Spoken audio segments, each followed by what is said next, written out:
Chapter 1101 Lunar River 3. The greatest achievement Damien had made on his own in the severed world was his first meditation session. Back then, when he was desperately trying to maintain his memory, he'd shattered a portion of the sub-universe restriction, which made a certain force available to him again. The void showed itself when he used Devour. The breath of nothingness that remained hidden until now came out in full force, consuming Damien's target with all its power. What was that target? Naturally, it was Sia's comprehension. If he couldn't attain it himself, he could just steal it. This was the split-second decision he came to upon realizing the limits of his strength. To steal someone else's comprehension was usually impossible without injuring them. After all, it was essentially crippling their strength, ridding them of any memory of those comprehensions. But it was different in the severed world. Here, the comprehension one had was, in simple terms, held in a backup. The restriction was able to read one's past and revert their strength, which meant it needed to keep a memory of what to return to them when they left. In that instance, one's original strength would be added back onto what they gained in the severed world, and any superfluous data would naturally override itself. Basically, the comprehensions one maintained from their original second-class state would be returned, while things they achieved within the realm would be maintained. Damien didn't know anything about Sia, but he could guarantee that her comprehension didn't come from this realm. If she only recently understood her laws, she wouldn't be able to use them with such precision and subtlety. Truthfully, Damien had been testing Sia for a while. She didn't act unless she needed to, but whenever he gave her a task, she was able to accomplish it perfectly. For instance, when she placed a target on the Wind Spirit King's back, that precise mana control was already impressive, but when her unique law was taken into account, all the facts showed that she was an expert in the outside world. Even if Damien harmed her comprehension right now, nothing would happen to her in the long run, but at the end of the day, we're on good terms, so I'll have to make sure something like that doesn't happen. It was just a matter of control. Damien was very careful in handling the breath of nothingness with his current strength, and though he couldn't sense where Sia was, he made sure not to send his mana past the bounds of the wisp she left for him. I can start with these to get a feel for it and then get bolder later. Since she released these into reality, they must be low-level comprehensions. Giving him high-level material from the start was foolish. He didn't believe Sia would make such a scammer-like move. The breath of nothingness did its job perfectly when it was given the opportunity. The wisps of strange mana were swallowed one after another, and several thoughts filled Damien's mind, colliding and merging as if they had physical presence. This law isn't quite universal law. He didn't expect it to be so easy to grasp when it was presented like this. He rapidly understood what the nature of Sia's law was. Just like the severed world, she holds an incomplete universal law in her hands. Its rules were different and it had developed in a direction fit for an individual rather than a plane, but it was undoubtedly a partial universal law. Did she come here for the same purpose as me? To steal the severed world's achievements for herself? If so, she was definitely impressive. Rather than doing the work herself, she came to this point utilizing the strength of others and using every waking moment to study the realm's laws. The dedication was admirable, and it's my ticket to success. Damien was now in an amazing position. Sia's incomplete law was entering his head piece by piece through the breath of nothingness, while the severed world's incomplete law was displayed above for him to read whenever he desired. The only problem was time. Khsh, Damien gritted his teeth as he felt something entering his body. Tendrils of the severed worlds will entered his body through the lunar river's water, gripping his heart and giving him a severe warning. It was fine to learn what he wanted, but only within the bounds of what he was allowed. This was the message it sent. It's fucking annoying. The damn universe started attacking me the moment I went under. Aren't your bounds a little too strict? Damien frowned, but he knew in his heart that he didn't have the power to refute. I have at most a minute in here. I have to take everything I can in the time I have. Damien once again stopped his idle thoughts and concentrated. His mana spread past the tiny wisps of cosmic mana and towards where he assumed their source was. He swirled his mana around the river, even devouring some of its waters, but he was never able to touch Sia's physical body. Nevertheless, the fluctuations of cosmic mana became denser the further he traveled into its midst, and the comprehension he received wasn't slight at all. The situation continued for precisely a minute. Damien constantly compared the laws above him with those in his head, forming a more complete picture of how these two entities understood universal law, but that wasn't enough for him. The information he was currently receiving was extremely helpful, but he wanted to seek the truth. He wanted to test the true universal law itself. Splash, Fuwa, his head resurfaced from the deep blackness, the water dripping down his face illuminated by the pale white light from below. I guess that's all I can do for now. He had to be satisfied with what he had. He climbed out of the river and used mana to dry his body, glancing around in the meantime. He muttered awkwardly. I guess I'm the first one out. He didn't look down on the girls, but this was the first time such a situation occurred, not just with them, but in general. Damien sat down, a look of confusion on his face. What am I supposed to do now? For once, he was put in the waiting room, forced to entertain himself until the test finished. But how did he do that here? He could just relax, but he had enough of that in the Blessing Shrine's blank space. His eyes turned to the other side of the riverbank. Should I go feel out the competition? It was a known fact that the beasts higher up would be incredibly powerful. Preparations to deal with their strength had already been made. Their number was still a problem, though. If there were too many of them, preparation became meaningless. Damien stood up and stretched his body, flickering as he teleported across the river. It's already been a minute, but it's rare for normal practitioners to last even 30 seconds in there. I'm on a time crunch. Sure, he was doing something important, but he had to be back before the girls emerged from the river. After all, he knew it personally. The feeling of seeing someone one cared about patiently waiting for them to finish was too heartwarming for him to deny his women that privilege. Chapter 1102 Lunar River 4 Splash, splash, splash. 3 people surfaced from the water at the same time, taking deep breaths and stabilizing their minds. Rose, Ruyua, and Elena completed their time in the Lunar River after 5 minutes. It was an astounding amount of time when compared to the average. Still, this time came with consequences. It took them several moments to reorient themselves. After all, they also saw the severed world's universal law. Damien could only handle it because he was familiar with the concept. When the girls were shown the same sight, their spiritual worlds were shaken terrifically. It made sense why people were crippled. Even they were almost crippled in the first few seconds. The pressure of the grand truth influenced their minds almost to the point of breaking them, but they'd managed to survive. Their gains were matched by an equal amount of disorientation that made them unable to distinguish whether reality was truly real or not. Whoosh, a light wind blew past their faces, and a calming flow of mana surrounded them, warming their bodies. Their eyes opened slowly as their minds cleared, and Damien's figure was the first thing they saw. He smiled warmly and looked between them. How was it? He asked. The girls smiled back happily and took his help to pull themselves out of the river. It was great. That woman really has a habit of downplaying these areas. Ruyua said first. I didn't expect to make so much progress on a path I just discovered. This place is really spectacular, Rose added. Elena nodded as well. Damien's gains couldn't be used as a basis for what one could do in the Lunar River. It was his fault for attempting to grasp the most extreme possible concept he could. For these 3 women who focused on what they were best at and tried diligently to move themselves towards divinity, the results were marvelous. Ruyua and Elena were already at a point where they nearly embodied their elements, but this effect was even more pronounced now, and Rose's achievement was more subtle, but the connotations were far greater than anyone could imagine. Zara is still in my shadow, and Isla went back into Elena's companion space, so the only one left is. Her body silently arrived at the riverside as Damien had the thought, and she calmly stepped out, already dry. This is the end of our cooperation, Sia said, not wasting a single second. Damien smiled wryly. I don't know why you'd hire us if you're so happy to get away from us, but it is what it is. He responded with a shrug. Sia glanced at him expressionlessly before shaking her head. It was a pleasant experience. I would not have made such progress with such efficiency if not for your aid. Yeah. Your flattery skill is just as interesting as your laws. I'm almost curious about who you are outside of this place. After taking so much from me, you're still curious. Please watch your phrasing. I'm a married man, yes, I think it's quite obvious. Damien grinned slightly. It was the most interaction they'd had since they met, so he was a bit surprised by her willingness to talk. Well, I guess we both got what we wanted, so I'll call this a successful cooperation as well, he said, reaching his hand out. Sia glanced at it and frowned slightly, turning away without shaking it. There are only 3 opponents remaining, but each of them has extreme strength. Do not disappoint me and die in your journey. With those words, she vanished entirely, as if she never existed in the first place. She came and went like a passing wind, and her presence held the same fragility, yet, the vagueness of her existence only made her more interesting. It was a brief interaction that was almost non-existent in the hearts of those who experienced it, but for some reason, it managed to find a small place for itself, just like that strange woman named Sia. Damien turned to the girls and smiled.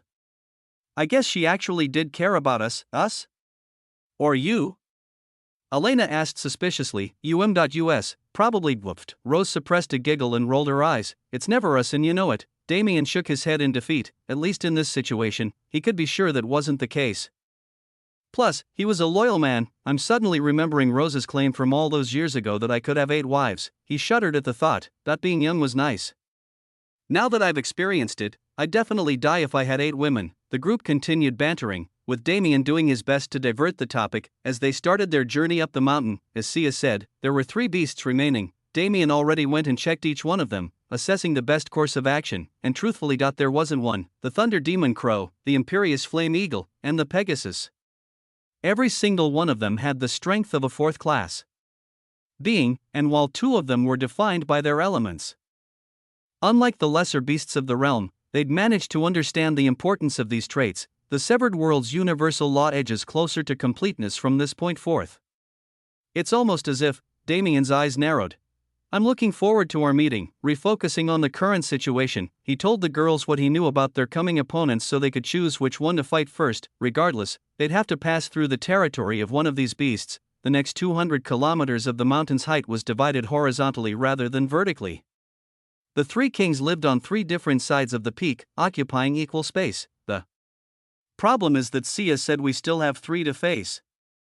It won't be as easy as it looks. The Pegasus was not an option from the start. Its power was too mysterious, and since it came down to start the ascension ceremony, its relationship with the Cloud Emperor couldn't be shallow. From the other 2, the choices were flames and lightning, 2 of the most popular elements in the universe. If we have to pick between the 2, the answer is obviously flames. At least Ruyua had an elemental advantage against the eagle. Against the raven, their group would only find pain, but can we even do it? That's a 4th class being. Even if we were the best geniuses in the universe, taking down a 4th class at 2nd class would be impossible, Rose said. It was an undeniable truth that they were in over their heads. Or was it? Damien grinned. Don't worry about it. We have to pass through its territory to reach the peak, but who said we had to fight it? He said. The girls made expressions of confusion, making his grin widen. Let's just say that we have a lot more options than we used to. 5 minutes was a long time. While the girls stayed in the lunar river, a genuinely insane plan came to Damien's mind. I really don't try to make enemies, but once again, he was going to make the severed world very, very angry. Chapter 1103 Lightning 1. The Imperious Flame Eagle's true size was unknown, but the gate it maintained was similar in size to a 1-story building.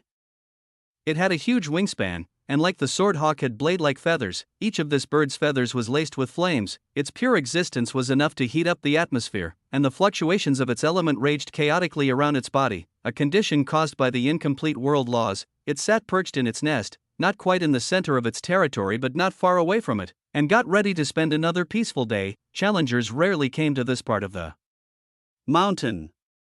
Those who did were usually far too weak, and only fought him because they underestimated his power. Therefore, it had been a quiet life since the creature earned its place at the top of the mountain. Still, it wasn't the strongest. Both it and the Thunder Demon Crow became kings through the ascension ceremony, but the Pegasus had existed for as long as the mountain. It subtly oppressed the 2 of them, making sure they knew they would never match up to it or the Cloud Emperor it served. There wasn't much to do as a ruler in this place, so the Imperious Flame Eagle spent most of its time understanding the flames that surfaced on its body when it reached 4th class. However, today was once again a day of challenge. He felt the presence of outsiders in his territory. He sighed to himself and flapped his wings, shooting into the air. His expansive shadow tracked along the ground, putting fear into the hearts of the animals living in this territory. Even from far away, the shadow was visible. Damien and the girls had only just entered the area, but they already saw the visage of its lord moving in their direction. Damien's eyes narrowed. There's only one thing you need to remember, he said to the girls. No matter what happens, don't stop running. They nodded in response, their expressions hardening. It was clear that the moment of battle was approaching, and it wasn't going to give them any more time to prepare. Whoosh! Furious winds kicked through the air as the Imperious Flame Eagle arrived above the group. It looked down on them like ants.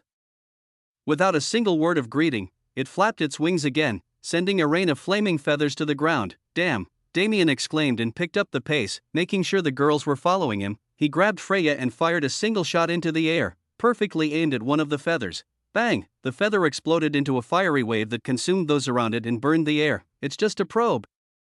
Get out of range and make a break for the peak. Damien slammed his feet into the ground, skidding to a stop and facing the eagle. Mirage appeared in his grip and he slashed it without mercy, sending hundreds of crescent-shaped spatial ruptures into the sky. Bang. Bang. Bang. Bang. Feathers continued to explode and the atmosphere was instantly filled with chaotic waves of battle. The girls followed Damien's instructions and continued running without waiting for him. If there was one thing Damien excelled at, it was running away. Damien kept using Freya and Mirage to block the Imperious Flame Eagle's projectiles. Watching it seriously, it's not changing its attack patterns? Is it looking down on me that much? Well, it wasn't unwarranted considering the strength difference, but Damien still didn't appreciate it. It looks like they're out of range. Let's get started. The girls were moving with haste and cleared several dozen kilometers in just a few seconds, which gave Damien space to enact his insane plan. He jumped into the air and teleported, flashing higher and higher until he was at the same altitude as the eagle. The beast looked at him with a spark of anger in its eyes, and he grinned in response. Now, he flicked his arm out. A vortex of pitch-black mana appeared before him. He felt a certain connection that remained restricted until now opening up due to the influence of void mana, and a fierce battle cry rang through the air. A green blur split sound itself and approached the Imperious Flame Eagle in a single instant. Boom! The blur's fist slammed into its head with the crushing power of a fourth-class being, and its figure became visible at the same time. It was none other than Elvira, who'd come to assist from the sanctuary. Elvira, there's no time. Do as much damage as possible. Damien yelled. Understood. She responded, chasing the eagle she'd just thrown. Boom! The sky clouded over instantaneously. Damien gaining access to the void meant he could force open the pathway to the sanctuary, which was maintained by the void itself. Since those he summoned didn't enter the severed world naturally, the sub-universe restrictions couldn't be applied to them. However, the severed world wouldn't just accept their existence. If it couldn't be controlled, it had to be eradicated. Elvira pushed through the air, controlling her mana to bring massive vines bursting out of the ground. They entwined around the Imperious Flame Eagle, and just as she moved to attack, time to go, Damien swept his arm out and wrapped her in his mana, sending her back to the sanctuary. Kaboom! A tree trunk-like bolt of lightning fell from the clouds and obliterated the space it tore through, striking down on Elvira's past location. The Imperious Flame Eagle was just unfortunate enough to get caught in the blast radius. CAAWWWW, it croaked in absolute anguish. It was only hit by the residue of the lightning, but that was still lightning strong enough to incinerate a fourth-class being. Damien grinned to himself. As expected, it works. Damien flicked his hand out again and repeated the process. Lucius, the demon emperor, appeared in reality and used his shadow-like abilities to stab tendrils of darkness into the eagle's body. Boom! A bolt of lightning struck once more, much faster than the last. Damien was barely able to bring the man back to the sanctuary before it hit. The world really isn't happy, but I need to do a lot more than this if I want to. Kill it. Damien's face turned solemn, his mind reaching pinpoint focus. He had to react faster than the world laws no matter what. White Dragon King, huh? You're still a crazy brat. The White Dragon King came third, and by this point, Elvira and Lucius already filled the rest in on the exact situation, something Damien forgot to do, since he came prepared. Bai Longxian had his fourth-class aura hidden as he moved. He didn't attack like the previous two, but instead let his entire draconic aura loose once he was in range of the bird. A guttural dragon roar reverberated through space. The pressure of a pure dragon bloodline crashed down on the eagle, forcing it into the ground. Once again, lightning fell from the sky as Damien transported his helper to safety. Once again, the Imperious Flame Eagle was struck. The strategy was utter insanity that risked the lives of Damien and every subordinate he called. But for the sake of the mission, it had to be done. Chapter 1104 Lightning 2. Currently, the Imperious Flame Eagle was feeling more aggrieved than it had ever been. What did it do wrong? No, what the hell was even happening right now? Strange beings kept appearing from thin air and attacking him, and what was worse, nature seemed to have become his enemy as well. He'd been struck with all kinds of elements from water to darkness, from life to death. He'd been stabbed, hacked, and beaten with every possible weapon imaginable, even fists. Bai Longxian was followed by Feng Yuxiang and Bianca Snow. They were followed by Tefet and Galantis. Each of these individuals had reached the 9 revolutions already. But they weren't the only fourth-class beings under Damien's control. Lunaria Snow and Feng Qinger were both nearing the middle stages of fourth class and showed their faces to help. The elite corps Damien ordered Elvira to train was filled with fourth-class soldiers he could utilize. The cloud giants and undersea races had their own fourth-class forces. Damien finally let loose the force of the sanctuary that he'd kept hidden for so long. And even now, he was only revealing a portion of it. If he took those below 4th class into account, hell, even if he took the 4th class beings too weak to use in this battle into account, his force became something terrifying. It could be said that Damien had his own holy land in the sanctuary. That was the kind of force he'd been hiding. It'll be a bit longer before I can bring them into the universe full force, but for now, it's great to see how the sanctuary has grown. Damien happily reveled in the achievements of himself and his underlings as he tormented the imperious flame eagle, which still hadn't been able to approach him. After the assault of so many 4th class beings along with the heavenly lightning that unintentionally struck him every time, he was already nearing the verge of death after a few minutes. Its flaming wings were clipped, there were scorch marks all over its body, and gashes and holes caused by its living enemies rained blood onto the ground below. It couldn't even move anymore. It tried to attack, but the summoning nature of these enemies' presence made it impossible for him to guess where they came from, and if it attacked Damien, well, did it need to be said, teleportation made him a ghost that couldn't be touched. He was a dignified king. He was someone who surpassed all other beasts in the severed world to achieve his position. He was a beast among beasts, a powerhouse that was feared by all, yet, in his own territory, it was being beaten like a pig. The imperious flame eagle was unresigned to its fate, but what could it do? Damien's seemingly endless supply of single-use 4th class beings would otherwise be manageable.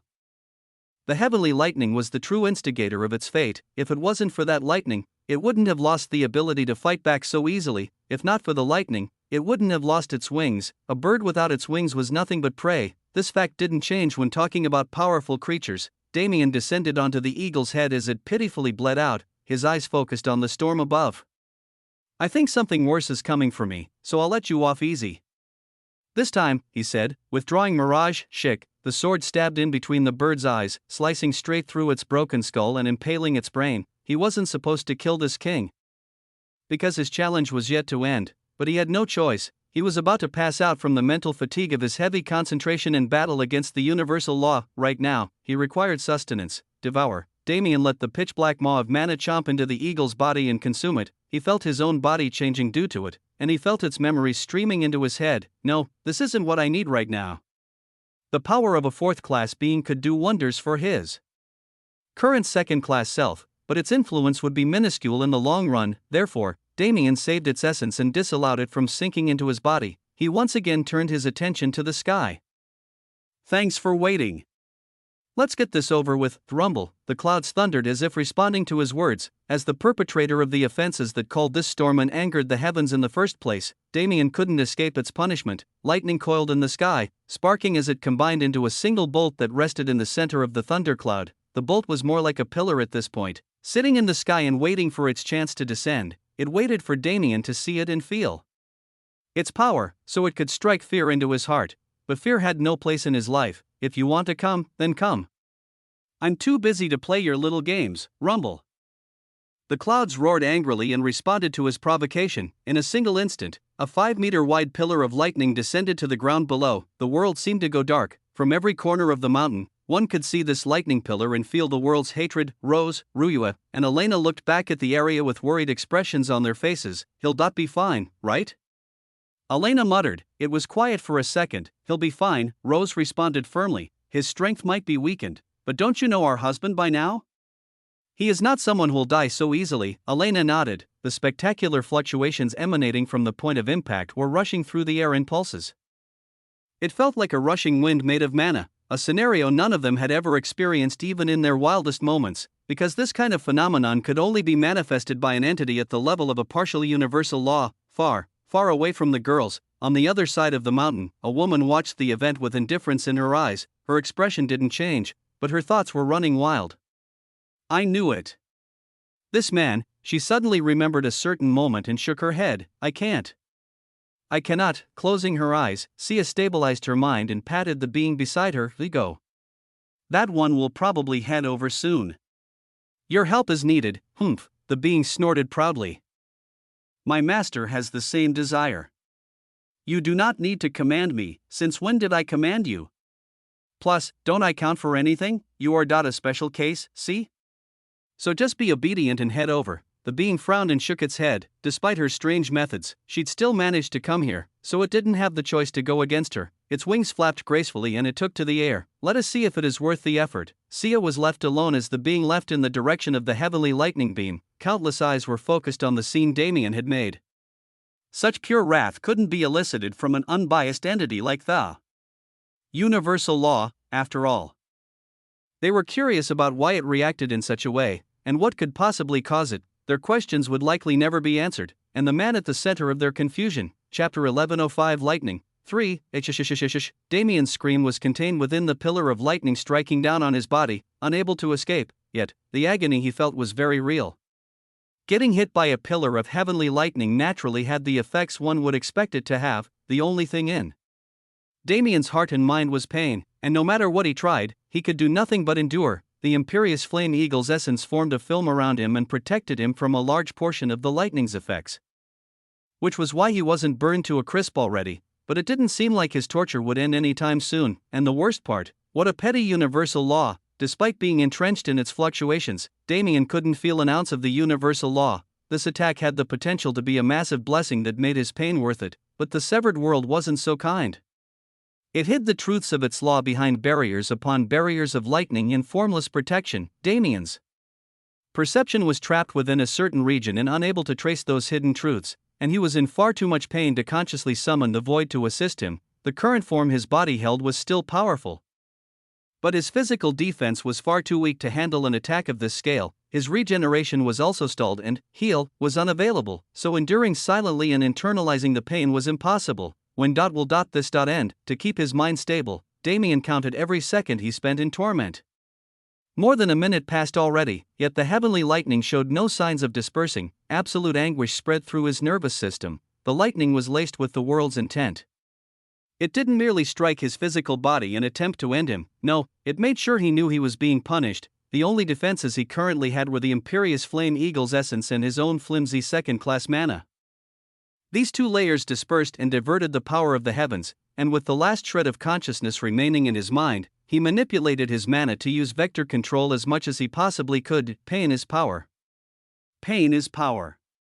Pain is, Damien gritted his teeth and repeated his motto over and over again in his mind. All he had to do was stay alive. The world was angry, but it was also unbiased. Damien's subordinates who illegally entered the realm were targeted with lethal power, but Damien himself still had a way out, because not only did he enter and accept the realm's restrictions, but he didn't break the rules with his actions. After all, the power he was able to utilize in here was power he gained here.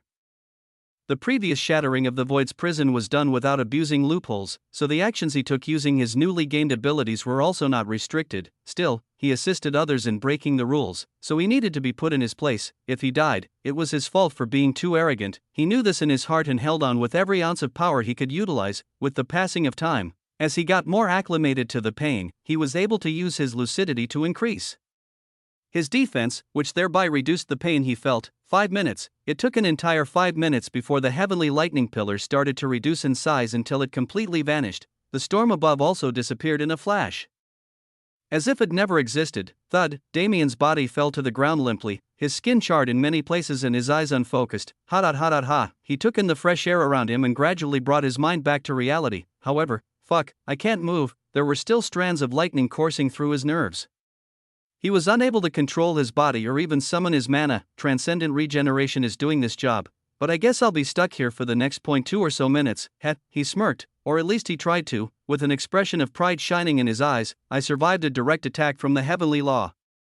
How many people can say that? It wasn't his first time doing it, but every time was an unprecedented achievement. It wasn't wrong for him to feel proud, only, the current situation was not the ideal place to drop one's guard. Whoosh, a light wind brushed against Damien's face, and a large shadow shaded him from the sunlight cascading down from above. Damien's strange smirk-like expression lost its joy in an instant. Standing over him was none other than the thunder demon crow with a strange glint in its eyes. Hey, if you want to fight. Wait a bit. I'm a little incapacitated right now. Damien used mana to transmit his voice, putting just a slight bit of faith in the challenge system this mountain held, but of course, it was false hope at best. Now that you have killed Haka, you are a new king.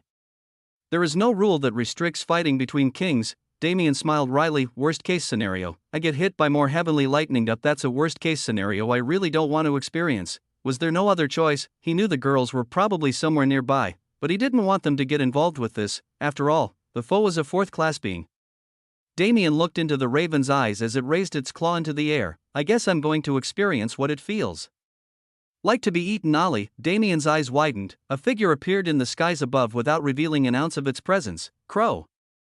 Do not. The being said only 3 words, but 3 words were enough to freeze the crow in its tracks. Its head turned hesitantly, and it lowered its posture submissively the second he confirmed the newcomer's identity. Pegasus, this is my prey. Haven't we agreed to not interfere with each other's affairs? The crow spat through gritted beak. The Pegasus was powerful, but the crow was a king as well. He was unresigned to simply following this being's will, and he was humiliated by himself for instinctively lowering himself in front of it. Our agreement holds no weight in this instance. I am not acting on my will, but my master's. The Pegasus responded indifferently. The Thunder Demon Crow's eyes narrowed in frustration. But there was nothing it could do. He could still muster up his courage to confront the Pegasus, but the Cloud Emperor could not be disobeyed, the emperor of this entire world. If he offended such an entity, death would be the least of his worries. Tap. The Pegasus gently landed on the ground and walked past the Thunder Demon Crow, not paying any mind to his presence.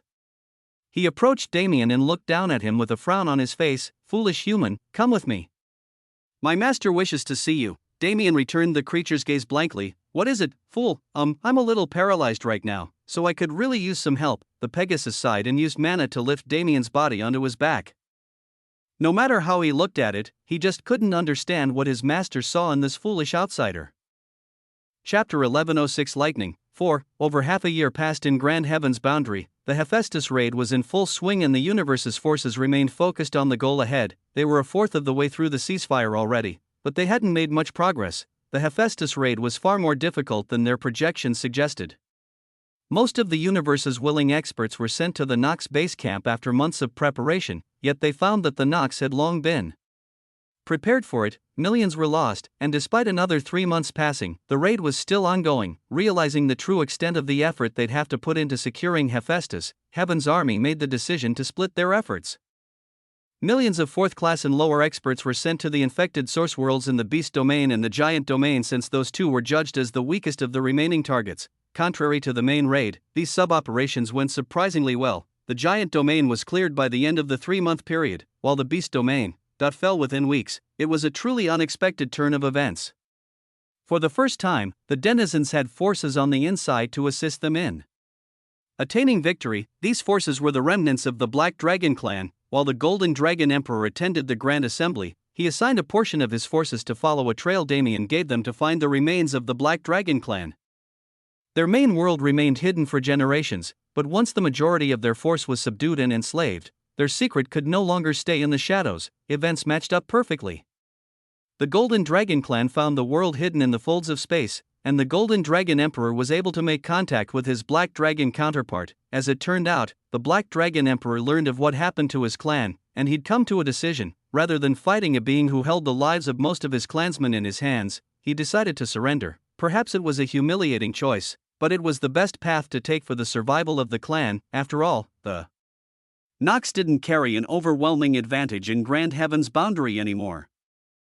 At least, not on the surface. Nevertheless, the Black Dragon Emperor revealed that his clan had long been in a cooperative relationship with the Nox. Now that he'd switched sides, he gave up a load of information that led the Beast Domain's raid to inevitable success in the shortest amount of time possible. Another 2 wriggling black corrupted world cores were left guarded in their own sections of the universe.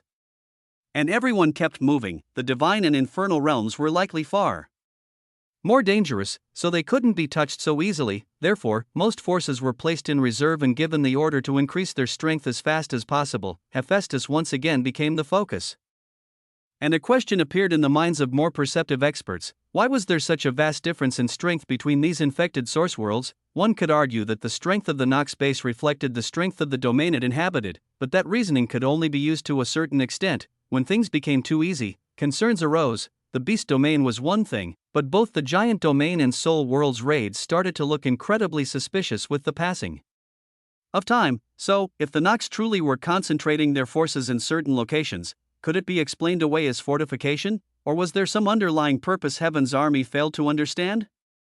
Rose, Ruyua, and Elena found themselves in a strange set of circumstances. Just a second ago, they were rushing to Damien's location after seeing the lightning pillar dying down. They realized the consequences that could occur if Damien was heavily injured and left on the mountainside alone. However, before they could reach him, their bodies were swept away in a spatial storm. They landed in a beautifully vibrant hidden cove.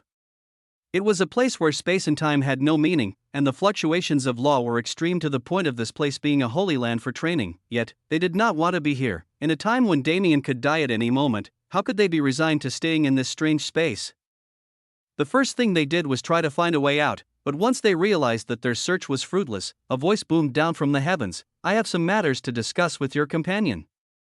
Stay here and reap the benefits of this place until our matters have concluded. It was deep and dark, and its words were a demand, not a suggestion. Rest assured, he and you will be safe. If you are unresigned to this fate, become stronger and challenge me. That is all. The voice answered their most pressing question and forced them to accept its words before they could reply at all, and its presence disappeared immediately after. The three looked at each other with deep frowns on their faces. No matter what we think, it's right, Elena said solemnly. Are any of us strong enough to withstand that heavenly lightning attack? Can any of us even last a second in front of its power? The answer was no. Damien had to borrow the life achievements of a fourth-class creature to survive, but no matter his means, he managed to live. They couldn't say they had any means to do the same. We're all geniuses, Elena continued. We're all people who can be regarded as the peak of the younger generation, to the point where an influence like Prismatic Sun Holy Land would want to nurture us without asking anything in return. But that isn't enough. They wanted to train us, but they tasked him with a task as difficult as this without a hint of distrust for his abilities. She deeply exhaled, her expression filled with unwillingness, and voiced the thought running through all their minds. If we want to stand by him forever, being supreme geniuses isn't enough. The only option is to become existences that defy reality, just like him. Rose sighed. An entity that can transport us to a location like this can't be weak. It has no reason to lie about our safety when it can kill us with a single thought, she said, looking out into the hidden cove. As you said, we've been boxing ourselves in too much. The logic that we've come to know and rely on needs to be thrown away. We need to start acting outside the bounds of logic. Ruyue nodded in agreement. We have gained the qualifications to have such ambition in the past weeks, and now we have been given an opportunity to turn potential into power. Since there is no other choice, we should do as the voice said and utilize it. Damien had always been a step ahead of his peers, including them, but now that they'd reunited, this disparity was extremely pronounced. They refused to be bogged down by their comparative weakness. But who is it that did this?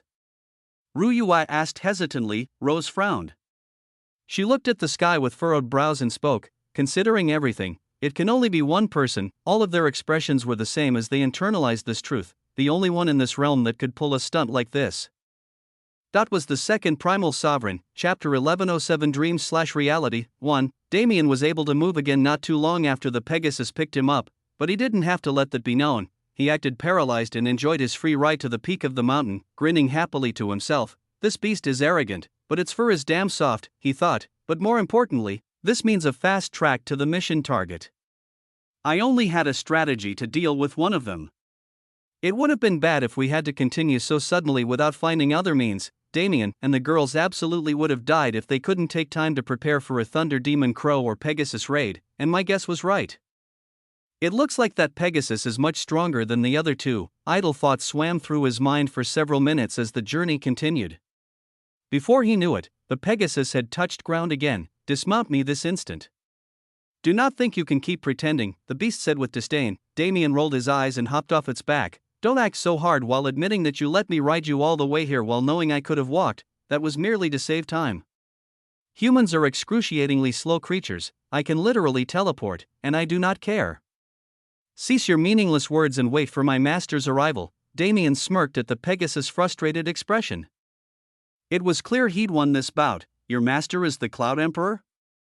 He asked. You do not have the right to refer to the Great Lord by his title. Stop being so edgy and just answer the question. If you maintain this attitude when facing my master, you will undoubtedly die. Your master is a demigod. He doesn't have the right to kill me. The Pegasus gaze turned hostile. This is not your outer world. In this world, your laws cannot rule, it stated heavily, making sure its words bore into Damien's soul, but the man only shook his head. It seems you don't know enough about your master. Damien turned his eyes to the sky, ignoring the fuming creature to his side. "You've been here this whole time, haven't you?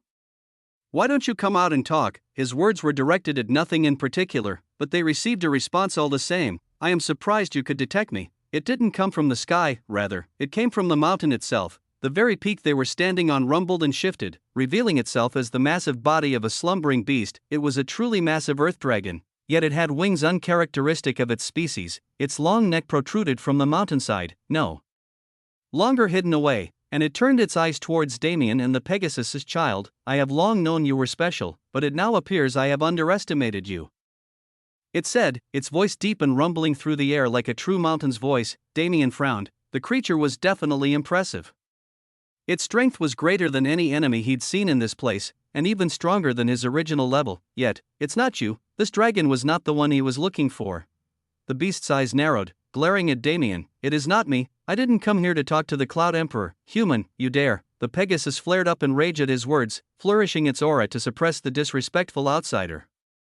Damien responded with the void, wrapping his body in a film of its aura and dissipating the surrounding suppression. The earth dragon's eyes widened. The Pegasus gritted its teeth and tried to push harder, but Damien ignored it. "I didn't come here to say anything the Cloud Emperor needs to hear. Face me as your true self. This should be enough convincing, right?" The dragon's maw curved into a strange smile. "I wonder. Can you handle the consequences of your words?" "If I couldn't handle it, I wouldn't have come." The dragon's smile widened. "Pegasus, enough." Its words carried mana of their own, completely dispelling the Pegasus aura. "I will give you the chance to achieve your wish, however, whether or not you can survive is up to you." Damien's expression turned dignified. He nodded, his gaze directly clashing against the dragon's. "Come, very well." The dragon slowly raised its head to the heavens above and opened its giant maw. A thunderous roar, more domineering than even the heavenly law itself, resonated through the severed world. It was deafening, and the dragon pressure spread through it was enough to directly blow lesser creatures to shreds, but there was a clear line of reason within it.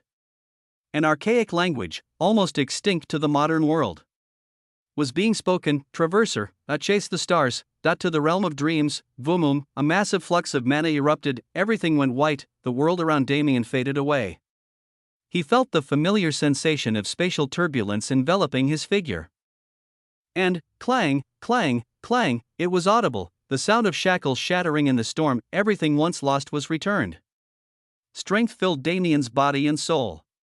He felt like he could rank up right here and now, but there was something still holding him back, a feeling deep in his chest to not act rashly. He reveled in the feeling of self he felt, but he realized one thing: this is the state I was in before I came to the severed world, not the state I'll be in when I leave. The blessing of foundation, universal law, and many other gains he made in the sub-universe were hidden behind a new set of shackles. It was evident that he hadn't been transported out of the hidden realm.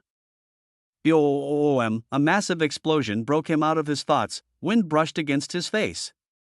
Bright sunlight blinded his eyes. When his senses came to reality, he was high in the sky of a new world, above a layer of clouds that separated him from the world's surface. Naturally, he was falling, but he wasn't in a hurry to stabilize himself. That explosion, it came from very far away, but the air around Damien was shaking. The shockwave hasn't died down, and he frowned. Circulating spatial mana through his body, one with dimension activated, and Damien sunk into the folds of reality, deeper than the surface layer of space that maintained the realm's stability.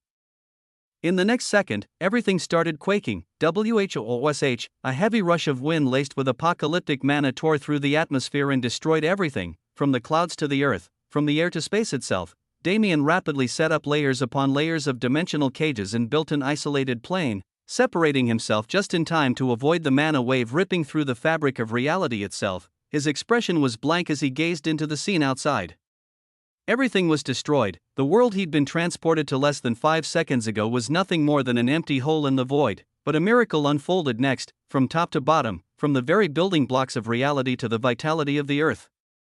Everything in the realm was restored to normalcy within the span of 10 seconds. A certain term came to Damien's mind when he saw it: impulsive wave. Chapter 1108 Dreams/Reality 2. It passed just like that. Damien carefully returned to reality and fell through the clouds, entering the reformed world below. It's an exact replica of the severed world, he thought to himself. Even the creatures living in this realm were directly copied from the severed world. The only difference was that they had no spirituality. They were, at best, mindless husks imitating the creatures of the sub-universe. The Cloud Emperor called it a world of dreams, but it can't just be that.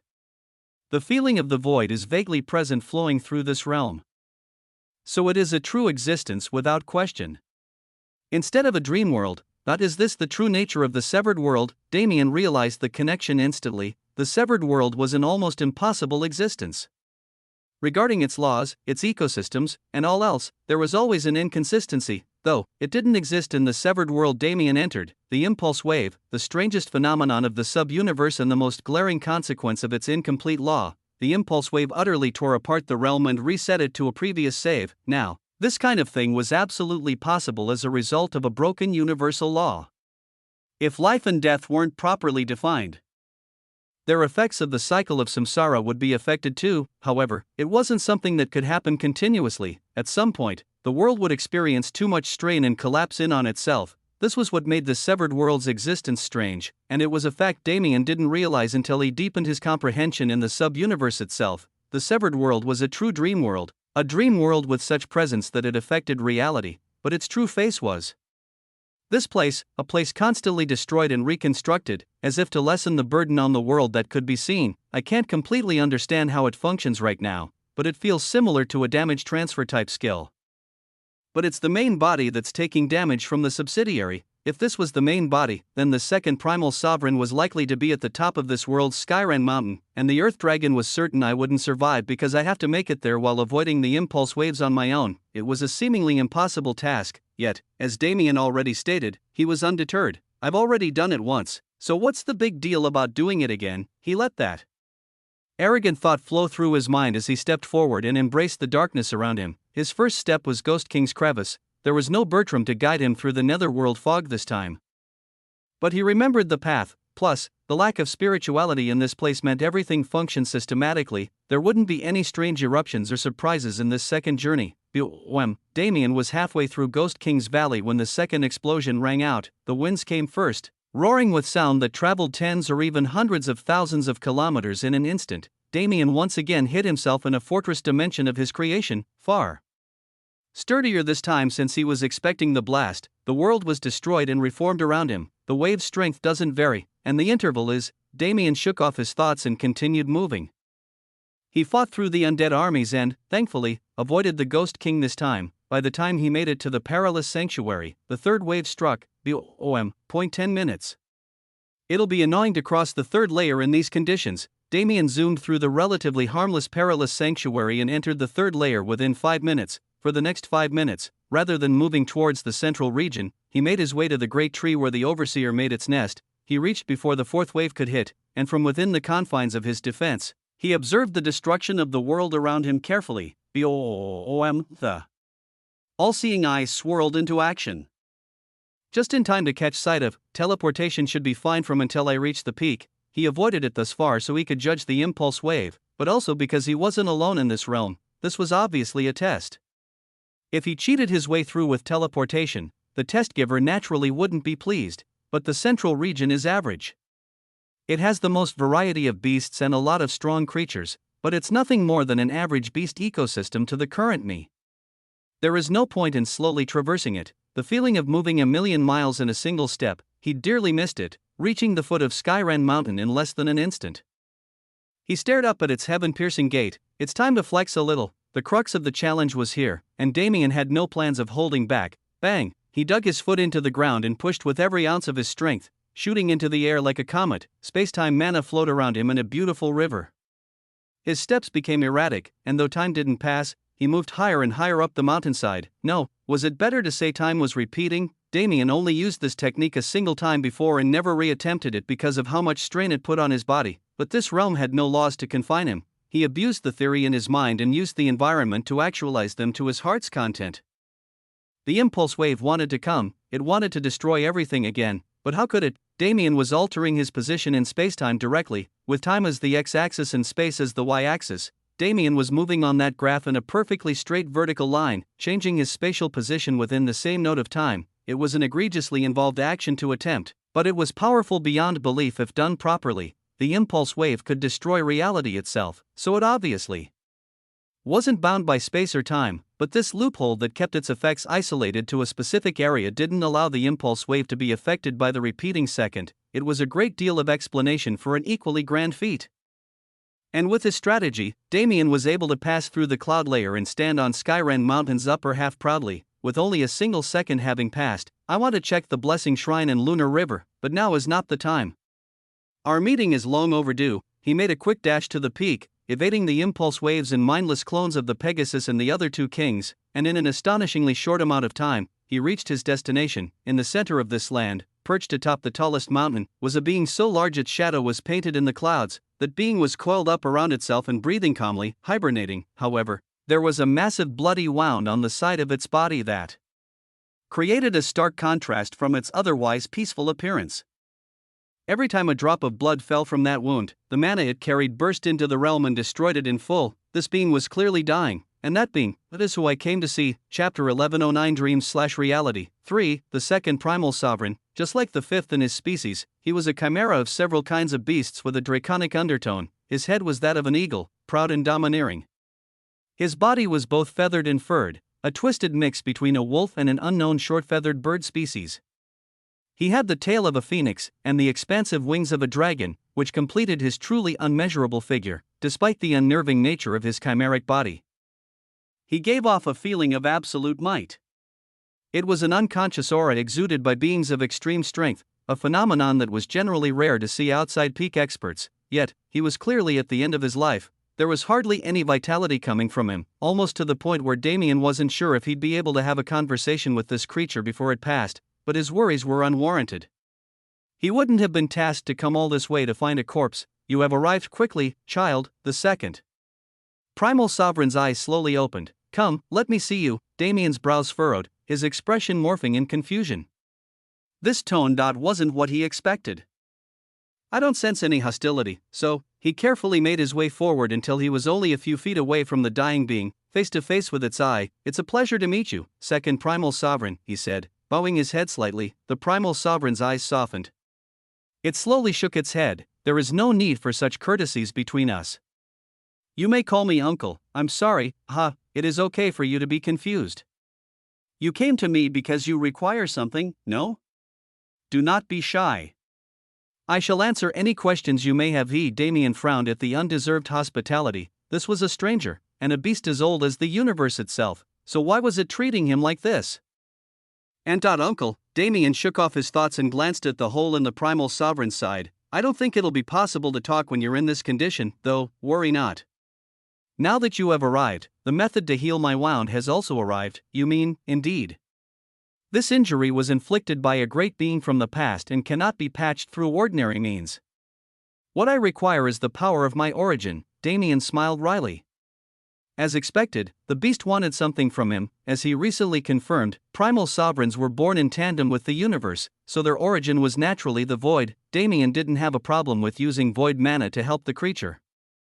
But the situation itself was strange. Is there a being in existence who can do that? I can't easily believe someone out there can deal damage that can only be fixed by the origin of all things, especially not in this lower universe. He questioned it but moved faithfully to the other side of the primal sovereign's body and started injecting the energy of the void into his wound. He devoured a primal sovereign before, but he didn't have much memory of it due to the abyssal corridor.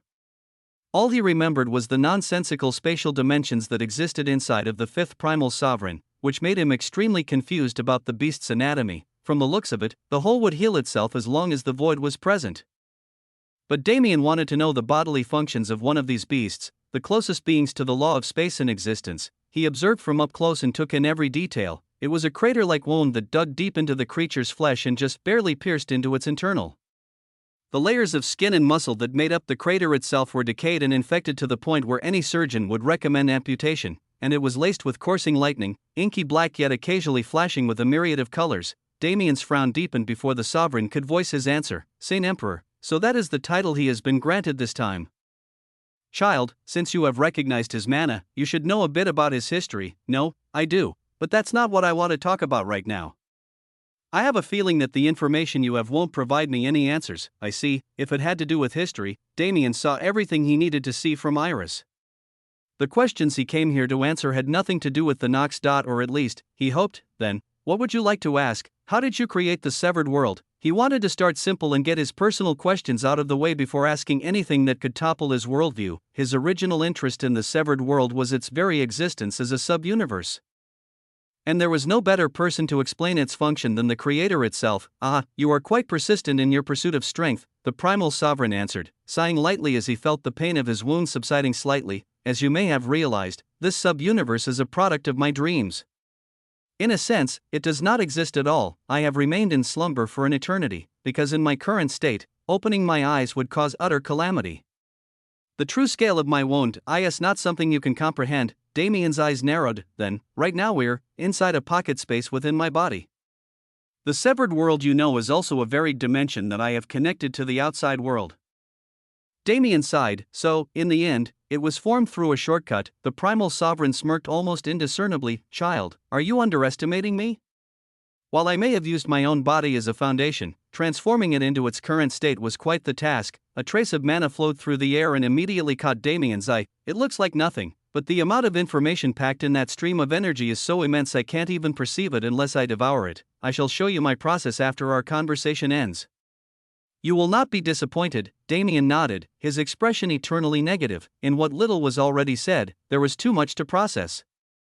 Disregarding everything about the sub-universe, its nature alluded to the unimaginable size of the primal sovereign's true body. If the body Damien saw now was an avatar, then the fact that even a portion of the wound's existence was reflected meant the damage the Saint Emperor was able to cause was terrifying. I didn't want to think about the knocks again, but I guess it's good to know the true height of my enemies. The thoughts he'd been entertaining about a smooth journey to power were tossed out. He knew they were fruitless from the start, but they were nice while they lasted. "Since it's this pressing, I'll get to it after one more." He was definitely unhappy that he had to throw out some smaller questions.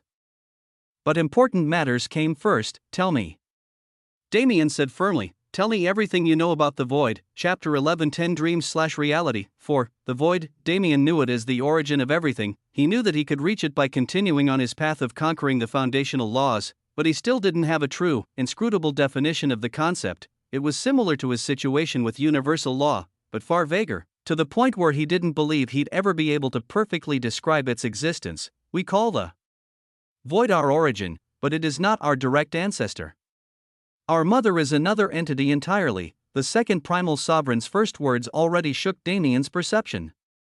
When this creature said "our," he wasn't merely referring to space beasts or even primal sovereigns, but all of his siblings, including the universe itself. A new form of existence was forced into Damien's worldview, separating him further from the Void. "We came second, yet we are all creations of the Void, the same, regardless of our nature." Damien's eyes sharpened. The way he worded that sentence, "It's a concept, not an entity." Damien's mind whirled from these brief two sentences.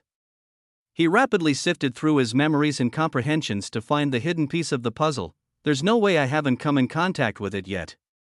At this point, I've approached almost every primordial existence. Somewhere, somehow, I've learned of these concepts. I just have to find them and define them." What could precede the universe? The Void gave birth to something else before the universe came to be, which meant the entity that was born needed to exist before the universe. I thought my path would lead me to the Void, but I was wrong. I made a crucial mistake from the start. His current path led him not to the final goal, but to the gate he needed to open to reach it. The five elements, life and death, space and time, creation and destruction, and rumored to stand above them, nihility, the concept that represented the nothingness before the universe's birth. Such was the identity of the concept just barely mentioned to him during his very first class change. Damien, to this day, viewed it as a synonym for the Void, nothing more than an alternate name. But there was something that existed before the universe, yet was lesser than the Void. The nothingness itself was birthed along with the cycle as a defined entity. Even though the existence of absolute nothingness was impossible to imagine, it had somehow been defined. Wait. The existence of nothingness. Isn't that right? Every force had an equal and opposite. The law of yin and yang, the concept of duality, suggested that even nihility couldn't be defined without the presence of existence. The primal sovereign smiled. "Do not think further, child. Follow your heart until the road no longer exists before you. And then, use the experience I gained along the way to carve my own path. As all things go, this must not be rushed." Damien nodded in agreement. The primal sovereign can be considered a grandson of the Void, and since I'm its chosen, it isn't wrong to consider him an uncle of sorts. With his status and research on heavenly law, his decision to intervene here says something. Some things were meant to be understood with one's senses rather than their thoughts, and forming a prior perception of them might instead negatively impact one's comprehension. Damien wasn't willing to risk such a mistake, especially not on his main path. He deeply exhaled and gathered his thoughts. I thought I was getting further away, but instead, I feel closer than ever to that hidden truth. Still, to think information like that showed up so early, Damien suddenly became curious about the system. It used to hold such importance, but he rarely utilized or even saw traces of it recently. Is it like this for everyone? Or have I just been moving further and further from its control? The system relied on the heavenly law. The growth path it made available was constricted within the universe's standards, yet, for a while now, Damien had not been acting within the bounds of what the universe would allow. It's surprising that I don't get hit by heavenly retribution often in grand heaven's boundary. The sub-universe based on its laws punished me when I tested its limits, but every time I abuse the void outside is directly provoking the universal law and it's never confronted me. His expression turned solemn. The question had to be asked, is it a result of my power, or did the universe become weak to the point where it can't do anything even while knowing its rules are being broken? The primal sovereign, who had been calmly enjoying Damien's treatment as the man submerged himself in thought, raised his head curiously.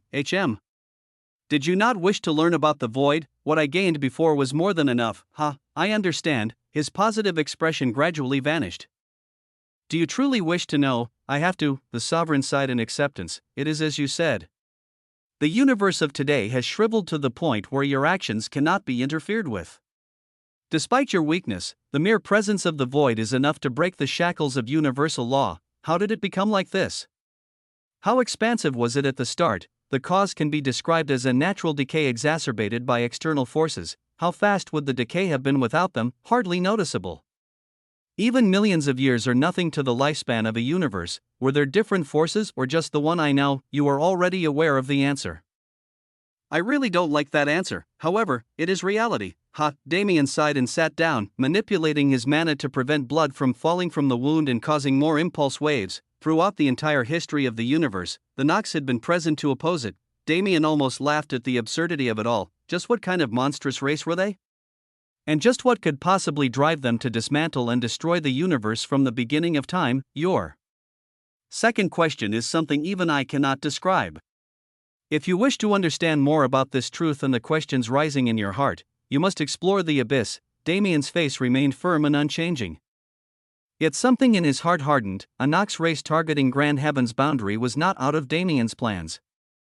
Even a Nox race that targeted a larger universe that became grand heaven's boundary was something he accounted for, but the primal sovereign told of a universe whose size even a being born alongside it could not explain, the truths of which lay in a place he'd long realized his connection with. He could no longer put it off. He needed to explore the abyss. It couldn't be done before the ceasefire ended, but he couldn't waste any time after his rematch with Bayuma to set out. This year might be the last year of freedom I'll have for a very long time. He mentally prepared himself and prepared the final confirmation he needed.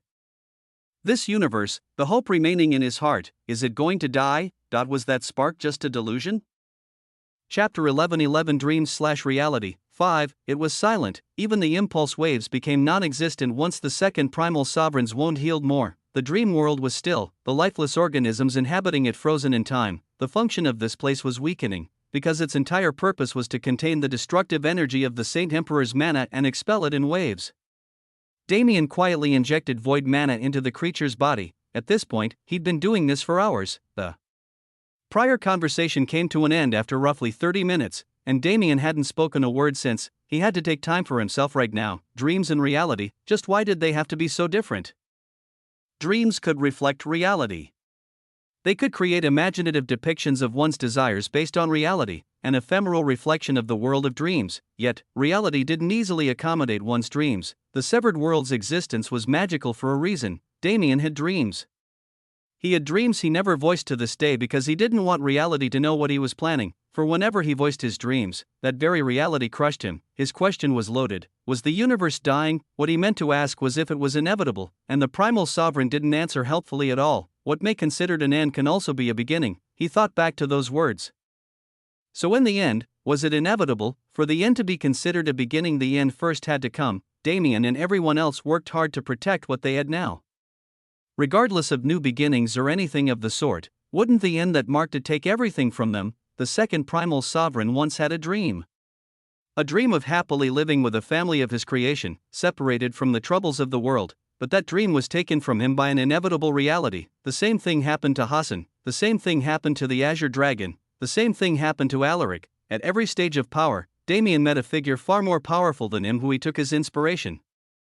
These beings fought for their dreams until their last breaths, but reality still claimed them. Most of them were dead, and the second primal sovereign, Damien, sighed. The creature's attitude was different from the rest due to the nature of his existence, but Damien wasn't optimistic about the future of their relationship. After all, his original mission was not to just find the second primal sovereign, but to enlist his help. Yet, not only did the beast not mention the fifth primal sovereign, Damien's original talking point, even once, but he also evaded the topic of the current situation throughout their conversation. Damien was stumped. My predecessors all either gave up or died.